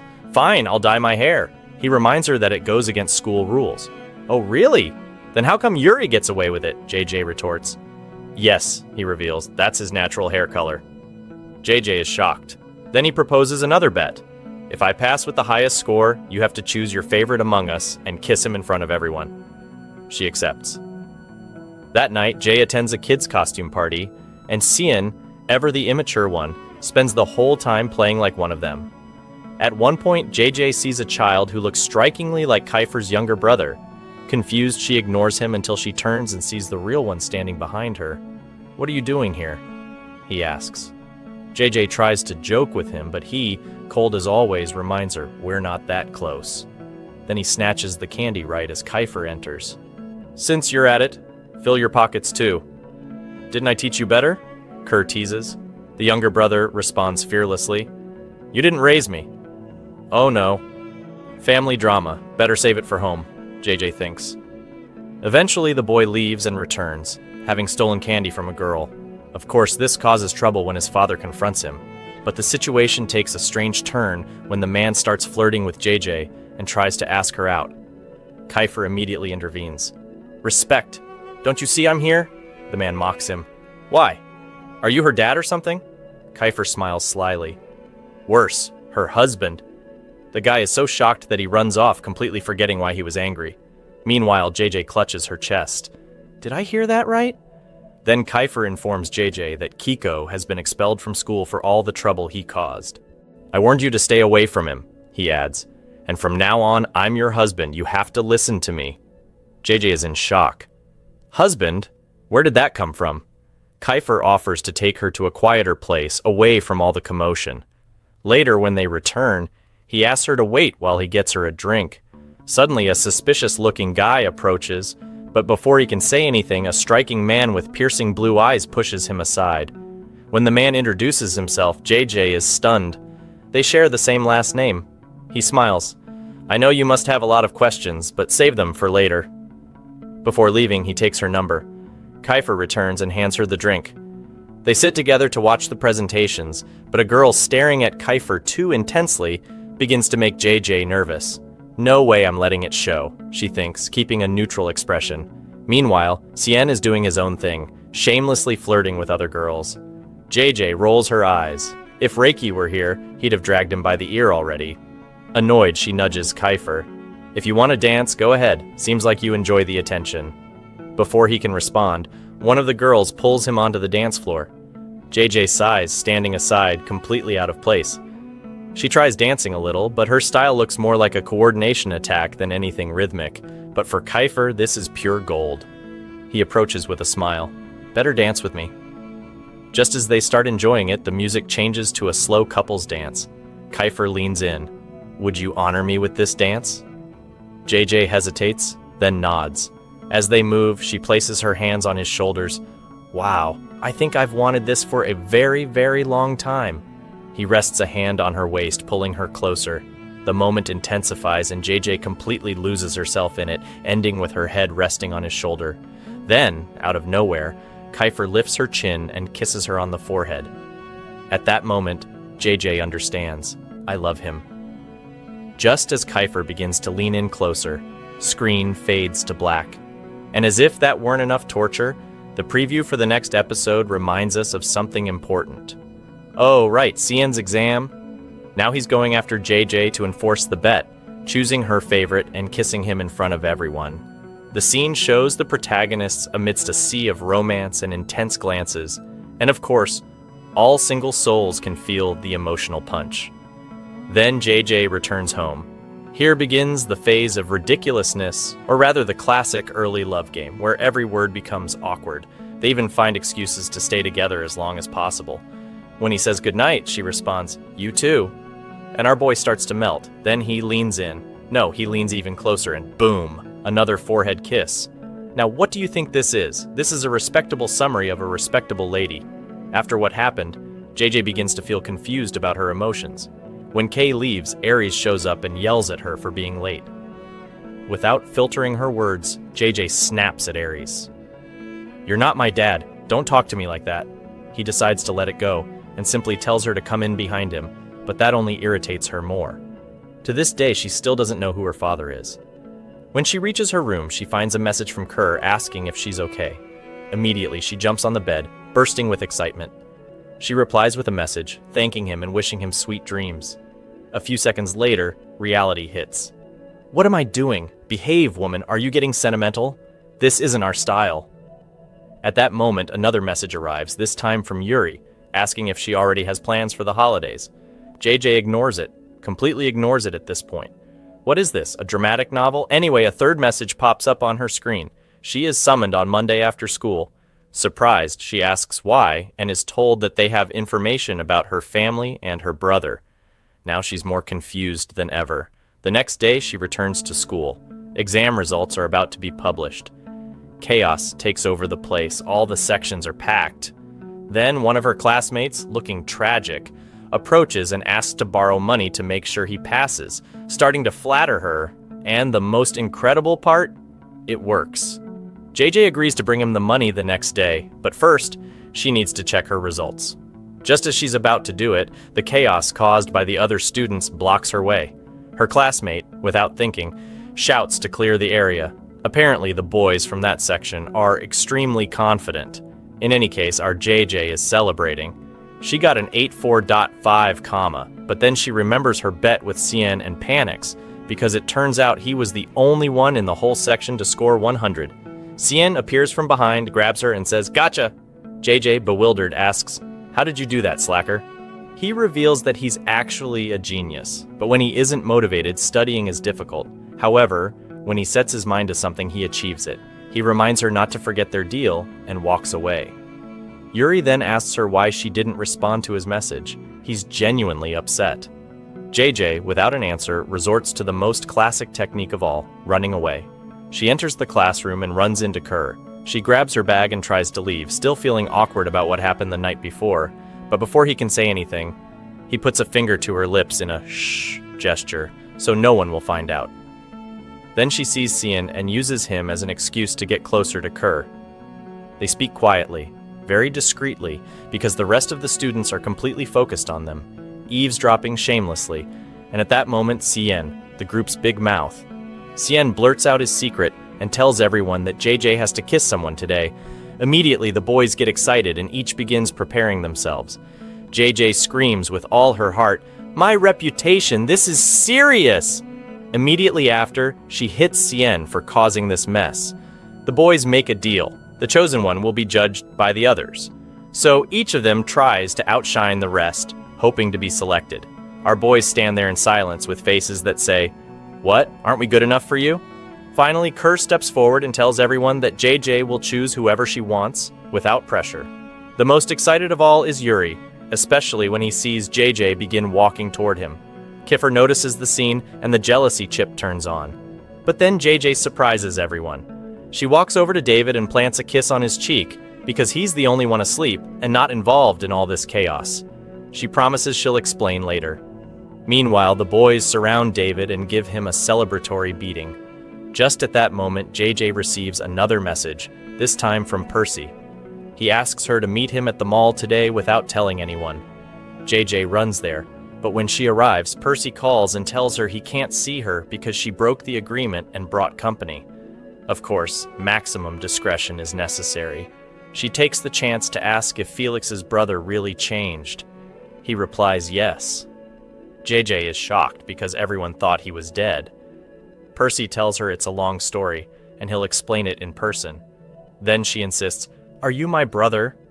Percy replies, "Your brother has been by your side all this time, but you haven't realized it." JJ begins to cry loudly, clearly emotional. The boys spring into action, fired up. "Who is talking to you and making you cry like that? Let's find him and fix this right now." She yells at them to stay out of it and stop spying on her. She explains that she came to see Percy, but he didn't show up because of her. When they hear the name Percy, everyone is stunned. They return home and look through old photos. Felix points to one, and JJ confirms, "Yes, that's Percy." It becomes clear that the boys are hiding something big. Finally, they agree to tell her. Here we learn that in the past, there was a group formed by Jury, Kier, Ares, and Percy. One day, Percy decided they should all go for a drive. Everyone was nervous because none of them really knew how to drive. After hanging out, Ares wanted to leave quickly because they had taken his brother's car without permission, but Percy insisted on staying a bit longer. On the way back, they argued and suddenly had an accident. Kier managed to jump from the car, but the rest were thrown out. They managed to save Ares, but Percy disappeared. They believed he was dead. Now the boys suspect that Percy returned to get revenge on Ares for what happened. That's why he's trying to get close to JJ. He might be using her in his plan. They beg her to stay away from him, but in any case, they promise to protect her and not let anyone hurt her. Felix explodes because Percy is his brother. JJ steps in and reassures him that if Percy talks to her, she will tell him. When she gets home, she's tense, overthinking everything. Then Percy calls her. She tells him that she already knows the truth and asks if he's using her to get revenge on Ares. Percy swears he's a good guy, that he would never do that, and that soon she will learn the whole truth. After staying up late, JJ ends up falling asleep in class. Kiefer takes the opportunity to snap a photo of her and laughs. Suddenly, JJ wakes up and catches him in the act. Without hesitation, she chases him to retrieve her phone, but since he's so tall, the mission becomes complicated. He keeps dodging her while everyone else laughs, except Yuri, who is clearly jealous. After an intense chase, JJ manages to grab the phone and delete the story, but then discovers there are more photos of her. She gets angry and, yes, a little jealous. To put some distance between herself and Kiefer, she grabs her bag and sits on the other side next to Yuri. And this is when Kiefer steps in. "I'm always behind you," he says, sitting beside her too, as if to say, "You're not escaping."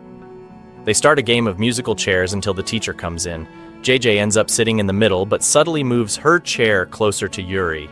Naturally, Yuri takes the opportunity and leans in as well. Kiefer, being Kiefer, won't leave them alone, so he moves closer too. "Where's the discipline? The morale in this class?" the teacher asks. He begins the lesson and mentions a university, which excites everyone, except JJ, who doesn't understand anything.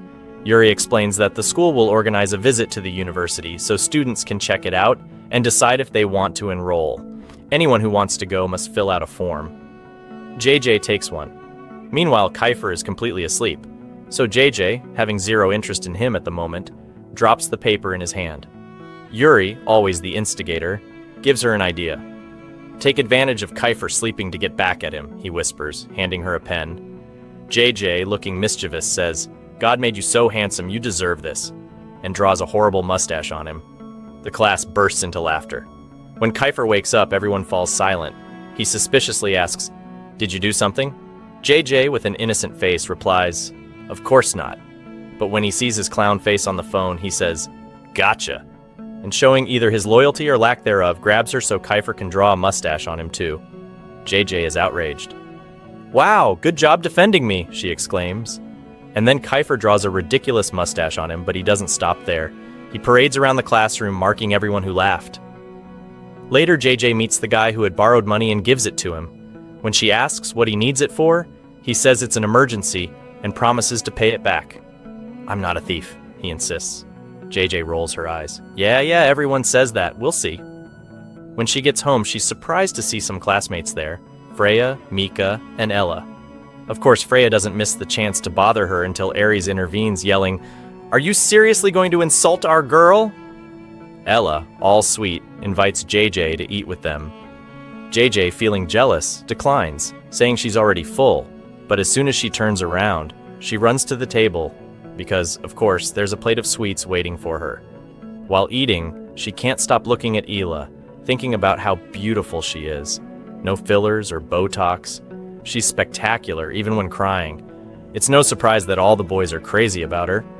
JJ feels she could never compete with that and is sure Kiefer no longer loves her. There's no way he got over everything so quickly.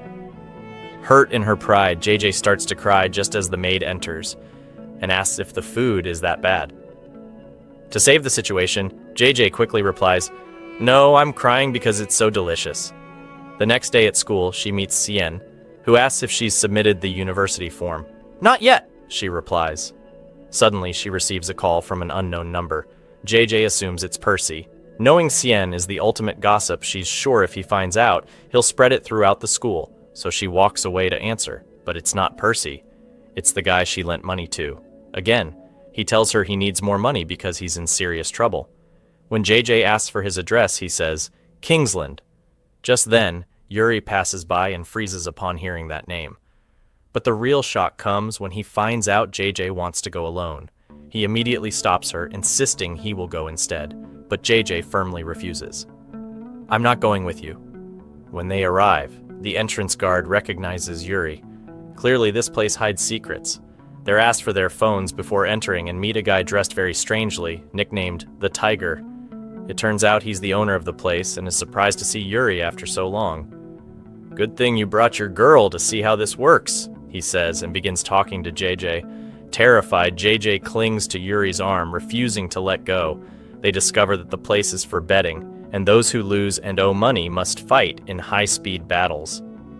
JJ asks about her friend's debt so she can pay it and leave, but the Tiger refuses. "You know the rules," he says. "If you want to take him, you have to fight in his place." JJ begs him not to, but Yuri insists. He asks his friend to take JJ somewhere safe because what's about to happen is serious. The Tiger leads them to a VIP area with food. The cold-hearted friend wastes no time and starts devouring everything, while JJ is too worried about Yuri to eat a bite. "I can't eat anything until I know he's okay," she murmurs. The Tiger, enjoying his role as a braggart, tries to flirt with her. JJ doesn't respond until he mentions that he's an old friend of her cousin's and also knows Kiefer. That definitely catches her attention. She starts eating and demands details. Come on, spill the gossip. Don't leave me hanging. The tiger tells her that Kiefer and his group used to spend time there until he and Yuri fought over a girl. After that, no one returned.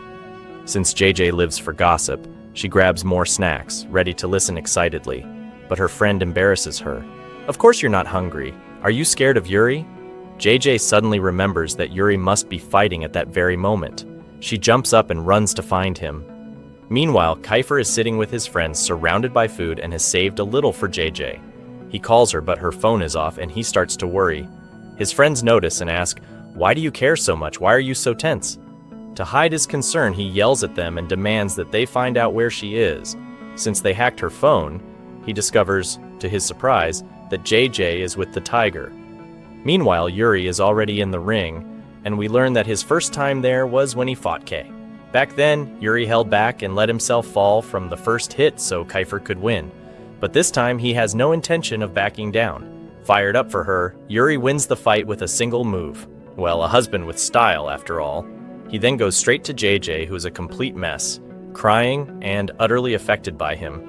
He grabs the guy who caused all this drama and starts hitting him. When Yuri notices, he pulls him away by the shirt and says, "Move, we need to talk." As soon as they step aside, he hugs JJ and reassures her that it's okay and that he won't fight over her again. He then tells her the same story the tiger mentioned and confirms that he no longer loves that girl at all. They are about to leave, but the tiger stops them and says there's still another round, this time against their ideal opponent. He's referring to Kiefer, who appears at that very moment. Kiefer immediately yells at the guy who brought them there and grabs JJ to take her away, but she stops him. She asks why he came looking for her and why he's so worried. He tells her that he always gets uneasy when she's not nearby, and that this is neither the time nor the place for questions. They have to get out of there. The men try to block them, but come on, Kiefer, who are we talking about? He knocks them all down like an animal and escapes, holding JJ's hand tightly. She notices that the guard at the door is smiling as he watches them leave, and well, honestly, us too. But Yuri, the only one not smiling, stays there alone, feeling like JJ is slipping away from him. The next day, everyone gathers to visit the university.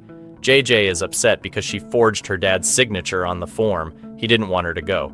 Then she sees Cien struggling with his tie, completely lost, so she helps him. The other boys notice and also ask for her help. Our good friend JJ agrees. Yuri watches her and tries to tie his own tie, but ruins it. Suddenly, JJ notices a lipstick mark on a classmate's neck. Just before she can expose him, he covers it up and begs her not to say anything. When she reaches Yuri, she encourages him because at least he tried alone, but she still fixes his tie correctly. JJ is at her happiest while Kerr, jealous, deliberately messes up his tie, even though she had tied it perfectly earlier.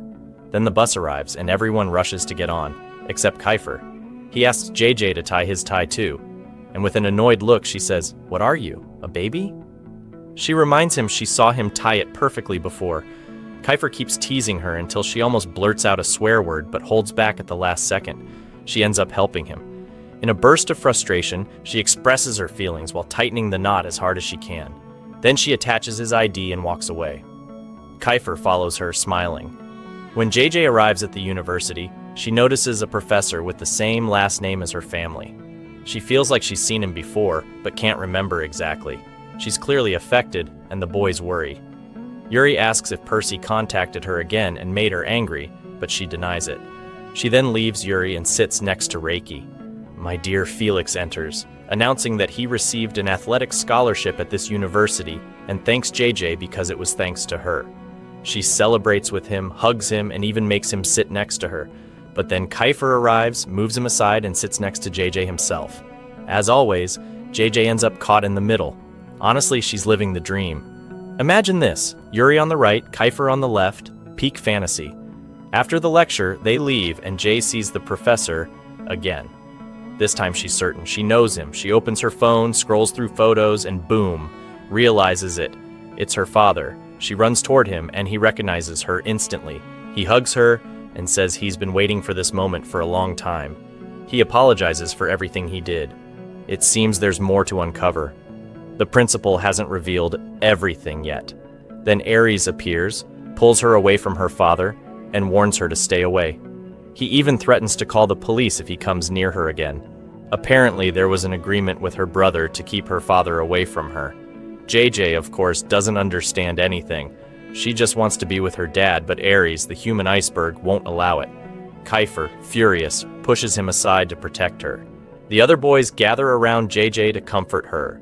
When she gets home, she explodes at her cousin, demanding answers about why they kept her father away. Her cousin tells her to wait until tomorrow because her mother will come and explain everything. JJ, burning with anger, yells that she doesn't want her to come because she can't stand to see her, and runs to her room. The next day we find her at Kerr's house. She needed to vent and couldn't find anyone else. Seriously, where is Yuri? JJ, surprised by how luxurious the house is, asks whose it is. Kiefer, very calm, tells her that it's his, neither borrowed nor given. Then he warns her, "Don't get attached. This house belongs to your future husband and I don't like people touching my things." JJ asks about his family and he opens up. His mother passed away and his terrible father immediately remarried another woman. Kiefer couldn't stand the situation, so he kicked them out of the house. Normally, it would have been the other way around, but Kiefer is the one in charge. That's why he asks JJ why she came to see him. Noticing that she's avoiding the topic, he suggests playing Truth or Dare. Whoever refuses to answer ends up with something drawn on their face. The game begins with Kiefer asking about her mother. JJ says she can't stand her and doesn't want to go back to her at all. When it's her turn, Jay asks if she could ever reconcile with Aries. Kiefer stays silent and JJ takes advantage. She draws another ugly mustache on him like last time, then she asks about the meaning of his earring. Kiefer explains that it belonged to his mother, and when Percy died, he felt devastated. By chance, he went into his mother's room, found the earring, put it on, and suddenly felt her presence as if she were consoling him. When it's Kiefer's turn again, he asks about her father. JJ says she never spent time with him. Kiefer warns her to be careful because men can seem good on the outside, but be like her own father on the inside. He insists that all men are like Mustafa, with a heart of stone. Jai joked, "And aren't you one of them?" The questions continue until their faces are covered in doodles. Then, JJ drops the bomb question, "Who was your first love?" And here we all go into shock when he says it was Freya. JJ is frozen. "What? How?" Kiefer explains that he used to be a good person before he changed. JJ keeps pressing him. She wants to know where the second earring is. Finally, Kiefer confesses. He gave the second earring to someone. JJ looks at him suspiciously and guesses immediately. "It went to Freya, right?" After this, Kiefer changes the topic and asks, "What do you think of Yuri?" JJ responds calmly, saying he is sweet, treats her well, and his presence makes her feel special. Then Kiefer asks her what she thinks of him. JJ, defensive, snaps, "Really, you want me to curse you?" "No." Kiefer, delighted, laughs because now he can carry out the punishment he promised. He approaches, and you know what happens next. JJ looks ready to slap him hard, but she doesn't. The next day, she remains lost in thought about what happened between them. Suddenly, her brother appears, hitting one of his classmates for getting too close to his girlfriend. JJ tells the boys to stop the fight, but no one moves until Yuri arrives and hits Kiefer's brother. Kiefer obviously doesn't stand by and responds with another blow, knocking him down. JJ runs to help Yuri and yells at Kiefer, telling him that he and his brother are wrong. Kiefer, angry, yells back and realizes that Jay is just like Yuri. "Ah, but yesterday it was all romance, right?" Quite the change in tone. Later, everyone sits down to eat, and Yuri thanks JJ for defending him. Sien tries to calm things down, telling her that Kiefer is actually a good guy and that he will probably come to apologize. Sure enough, Kiefer appears and tells the restaurant owner that he will pay for everyone's meal. "Yes, my friend, spend it all now so in the future you won't see us begging together." Then Kiefer goes straight to Yuri and apologizes. The big shock is that Yuri forgives him instantly. JJ is still annoyed, but Kiefer tells her he has connections and can help her find her father quickly. JJ responds immediately, "In that case, you're forgiven," as if she could stay mad at him for long. That night, her family gathers, clearly stressed. They are on the verge of bankruptcy. Her aunt bursts into tears when JJ enters, but they try to remain calm, assuring her everything is fine before sending her to her room. Her cousin says that the only solution is to partner with Yuri's grandfather's company. Everyone is stunned. They suspect that JJ might be sacrificed by being engaged to Yuri just to close the deal. That's my personal theory, and honestly, I want drama. The next day at school, Yuri asks her out to thank her for what she did the previous day. Of course, she accepts. Who could say no to that dream redhead? The next day, they meet. But JJ is distracted, not paying much attention. Yuri asks her what's wrong, but she evades the question. Annoyed, he says, "So you don't trust me enough to talk to me?" JJ tries to calm him, saying she doesn't want to burden him with nonsense. To distract him, she grabs his face, notices how red it is, and says, "As if your hair wasn't enough, now you look like a tomato." Then she starts singing mockingly, "I'm the red tomato." Meanwhile, Yuri freezes, his heart racing, but then Kiefer arrives at the worst possible moment and pulls JJ away, saying it's about her father. Yuri also grabs her hand, and anyone watching this scene thinks the same. We want at least a quarter of JJ's luck. Never complain again. Kiefer insists it's about her father, and JJ agrees to go with him. Yuri tells her he'll wait right there. JJ arrives at the university and asks about her father, but the professor tells her she cannot disclose any information due to confidentiality. She also informs her that her father has already traveled and there's no way to reach him.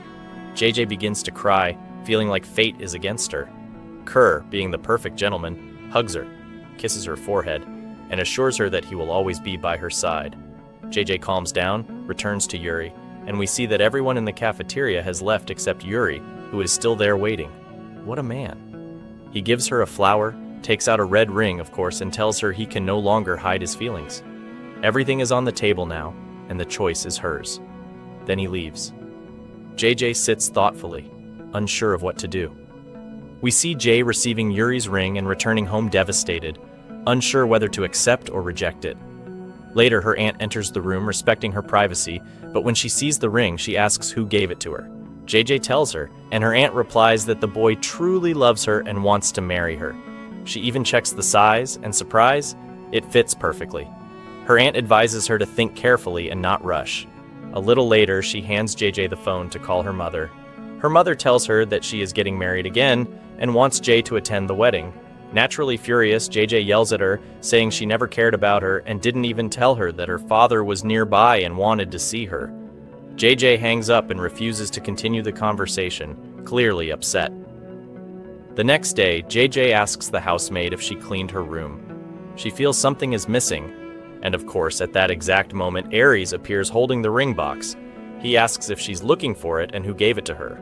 When JJ says it was Yuri, he becomes furious. He tells her that her father has returned from his trip and that he has his address and phone number, but he sets one condition first. She must reject Yuri, stay away from her friends in Section E, and transfer to Section A. The next day at school, the boys are preparing the New Year's party. The school will host the event at a hotel, but since they are outsiders, they were not invited. The boys decide they won't sit idle. They will celebrate at school and decorate their classroom. JJ feels sad when she sees that Ayla's name is still on a locker. Then Kiefer takes a sticker and covers it, basically telling her, "Whatever you need, I've got you, girl," but of course, in his own way. Later, he helps one of his short friends hang something on a very tall tree. Because yes, friends, tall men are necessary. That's why Yuri teases JJ for being too short to hang the decorations and lifts her so she can do it. While she stands there frozen and blushing, one of her friends moves him aside and JJ looks around, seeing her classmates and realizing that they really are like a family. She gets emotional and starts crying. Kiefer notices and asks her what's wrong. She pretends something got in her eye. He, not buying it, tells her not to worry and that if she's ever afraid of anything, he'll always be by her side. That comforts her. Next comes the dance and music competition. Sen, Denzel, and Felix go on stage and want JJ to join them. They take a break to eat and Felix tells JJ that Yuri is sitting alone, upset. So JJ goes to cheer him up. She even invites Yuri to eat with her, but he refuses. However, when JJ mentions that she liked the ring, Yuri lights up and they sit joking together, until Kiefer shows up, sees them, and gets jealous. Goodbye smiles. Then begins a monumental drama. Someone stole the big chicken? The boys are baffled. No one saw it, no one smelled it, no one tasted it. Accusations start flying until Jay decides to check everyone's plates, and that's when she discovers it. Wait, where is 100? It turns out he's under the table devouring the chicken. Between laughs, he says, "Sorry guys, your delicious thighs tempted me." JJ, with all the patience in the world, replies, "Don't worry, eat peacefully, baby, you're still growing." At that moment, someone from the group appears with an even bigger chicken, and everyone gets ready to eat. Later, David gives her a necklace with JJ's initial. She thanks him, but he says he didn't buy it. He just found it outside with her name. Then we discover that Percy had gotten it and asked David to give it to her for some reason we don't yet know. After that, the music starts and everyone begins dancing. Sen pulls JJ to the dance floor and teaches her some moves. Excited, JJ begs Kiefer to dance with her, but he refuses because he's enjoying watching her. Then Yuri goes on stage and sings a romantic song not to everyone but directly to JJ, making Kiefer jealous. JJ notices and glances at Kiefer, which throws Yuri off. He thinks, "I'm doing all of this for you," and in frustration, refuses to finish the song. Next, the next round of competitions begins. The organizers ask the audience to bring certain objects. The first person to bring the requested item wins a prize. The first object is chocolate.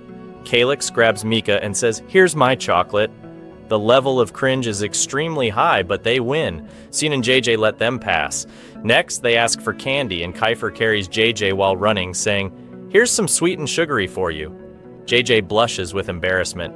To make matters worse, the prize he gives her is a pack of instant noodles. She yells at him, but sweet Yuri calms her down and makes her sit with him. Then the hosts ask everyone to bring what they love the most. Kiefer grabs JJ and runs with her, while Calyx also carries Mika. The confused hosts comment, "Is Jay the only one everyone is carrying?" Suddenly, in complete silence, Yuri confesses his love for JJ in front of everyone. Shy, JJ runs away and sits next to 100. Next comes the gift exchange. Honestly, the gifts are a mess. A set of hangers, a ladle, a mini grater. The best gift goes to Mika because Calyx gives her a lipstick, applies it himself, and asks her to kiss it. She leaves a mark. The second best gift goes to Kiefer, a pair of shorts that JJ bought for him. Everyone laughs because they match the ones he's already wearing, but JJ's gift is a disaster. She thinks Kiefer gave it, but it turns out it was that rascal Cian. Furious, JJ chases him and hits him. When she returns, she sees the group gathered and realizes how much she feels for them as her family. Overwhelmed with emotion, JJ bursts into tears. Kiefer, with his usual sharpness, observes and comments, "Let me guess, something got in your eye again, right?" JJ, between tears, replies that she's just happy. Calmly, he says, "May God make you even happier," and invites her to continue celebrating. Here comes the big season recap. Everything that has happened from the beginning, her arrival at the apartment, entering school, her growing relationship with Kiefer and Yuri, the crazy adventures they shared, and how she ended up falling for Kiefer. Meanwhile, Yuri, who also loves her, confesses his feelings, leaving JJ in a romantic dilemma. JJ grows closer to Kiefer, but everything complicates with the bankruptcy rumors, forcing them to partner with Yuri's family. Things explode when Yuri publicly confesses his love for JJ at the Christmas party, leaving everyone shocked, especially Kier. This is the start of episode 16. JJ wakes up at home still stunned and disoriented. She remembers celebrating the night before, but her memory is a puzzle. She only recalls that the party was at her house. Some guests left early while others stayed downstairs drinking uncontrollably. Yuri was sad, but everyone else was enjoying themselves, especially JJ, laughing and mingling. As memories return, JJ feels embarrassed. She senses that something important happened, but she can't recall clearly. She remembers eating with Cien and Felix until others joined to drink. Yuri watched her the entire time with a melancholic look, unsure how to approach because of his feelings. As the night progressed, JJ kept drinking, surprising everyone. At first she refused, but the others encouraged her, so she ended up drinking in place of Yuri. Although she didn't enjoy it, she wanted his attention. Yuri felt more drawn to her, but JJ kept getting drunk to the point she could barely walk. Finally, everyone went to sleep after a wild night. JJ, starving, gets up to find food. It's then that Yuri approaches and mentions his confession at the party. He tells her she looked beautiful, even when she was upset. JJ denies everything, thinking he's confused, but Yuri believes she's avoiding him because she's actually attracted to him and doesn't want to admit it. He insists his feelings are real. Then he kneels, takes her hand, and asks her to be with him. He's trying to contain his emotions, but is desperate for her love. JJ, shocked, tries to pull away, but Yuri holds her hand again and asks, this time seriously, would you marry me? JJ is petrified. She never expected the conversation to reach a marriage proposal. Yuri no longer sees her just as a friend, he wants her as his wife. She assumes he's confused, but he swears he's serious and wants to be with her forever. JJ tells him she's overwhelmed and can't give him an answer right now. They're still young. How can she talk about marriage? Yuri walks away with a broken heart. JJ is left in shock, replaying everything in her mind.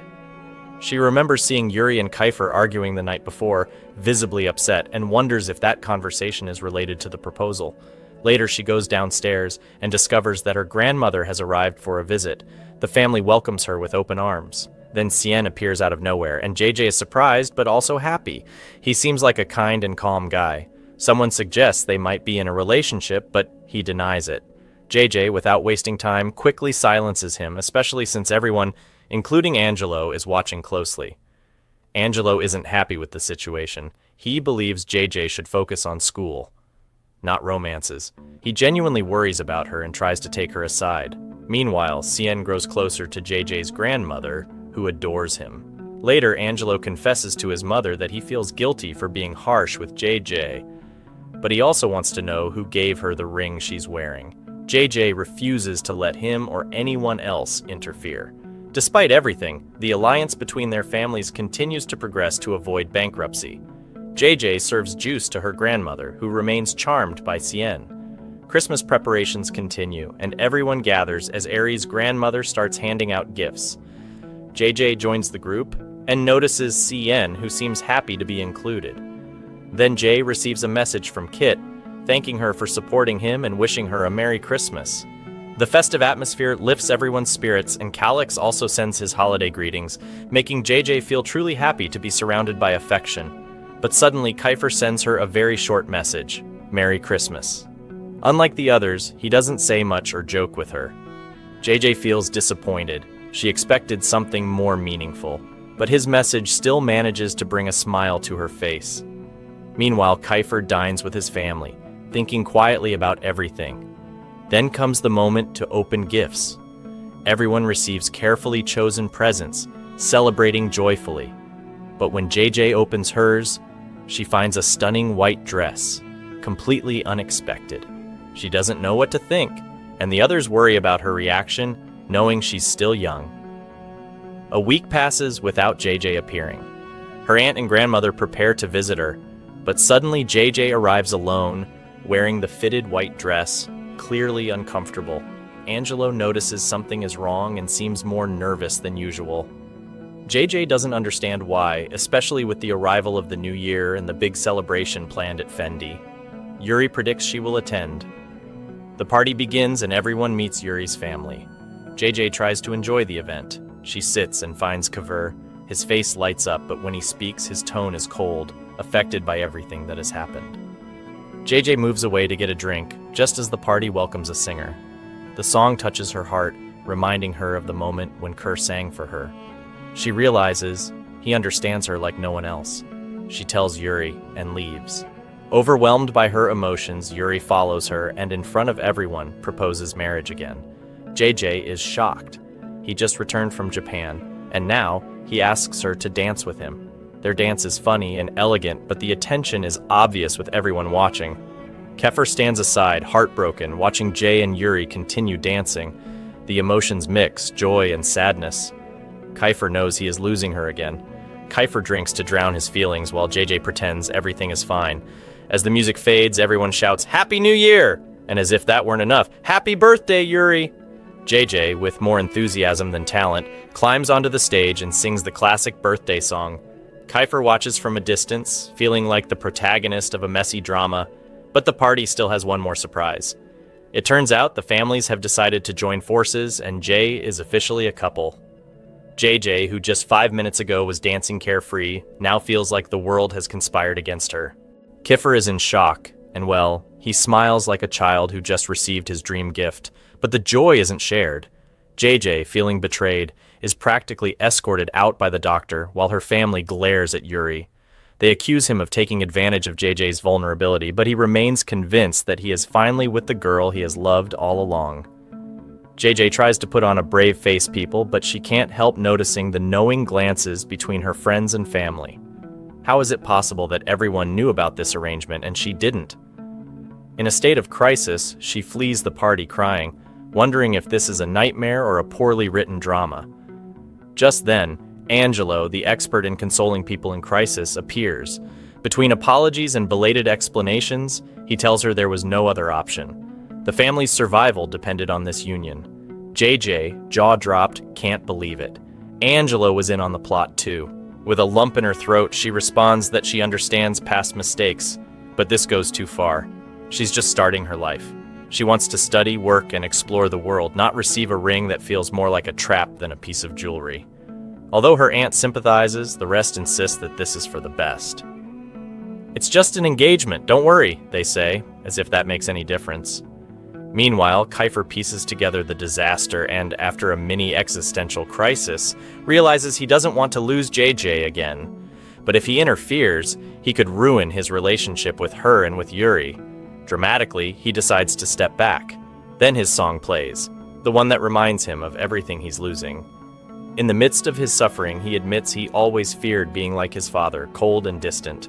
But the irony hits hard. His love is as intense and uncontrollable as his mother's, even if he hides it behind a mask of indifference. With a racing heart, he decides he can't keep running. Kiefer finds JJ and, without wasting time, asks the million-dollar question, "Do you love Yuri?" She freezes. No response. Then he raises the stakes. "Answer me or kiss me." Absolute silence. But Kiefer, having seen enough dramas to know what comes next, kisses her. Is it a goodbye or something more? JJ, furious and confused, pushes him away and hurls a torrent of insults. How can he do this amid such chaos? But Kiefer, like a true dorama protagonist, doesn't give up and kisses her again, tears included.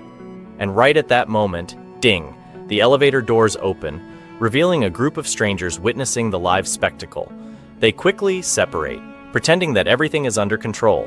English translation, continuation and conclusion. But in their minds, the whirlwind keeps spinning. JJ thinks of her family, always protecting her. Kiefer remembers the secret that haunts him. Lost in emotions, both know they've reached a point of no return. JJ pulls away, leaving Kiefer behind, who cries silently, more dramatic than a telenovela's final scene. Just then, Yuri appears, gentle and kind, inviting her to accompany him. Everyone is waiting for her. Still stunned, she nods and follows him. He takes her to the rooftop, where the view leaves her speechless. Yuri, being the charming gentleman he is, tells her to smile and enjoy the moment. They walk together.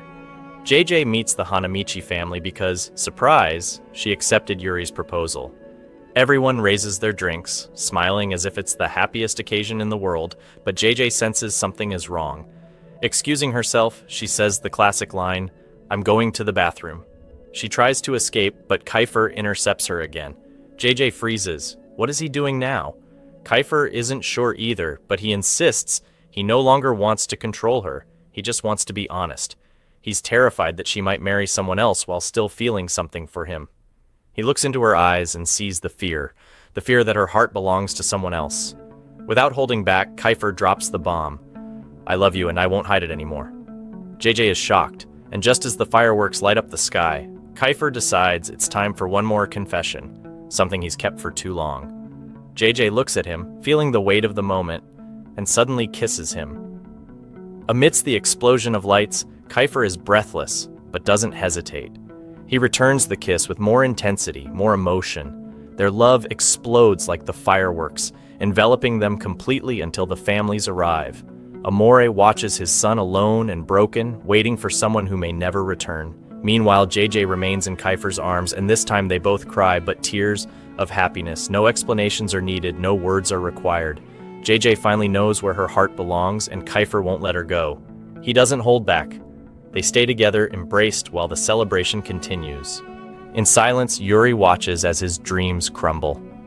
And so ends the first season. JJ will stay with Kiefer, leaving Yuri and her family's expectations behind. This story truly leaves a lump in the throat. And to you, drama lovers, leave me your thoughts in the comments. Thanks for watching.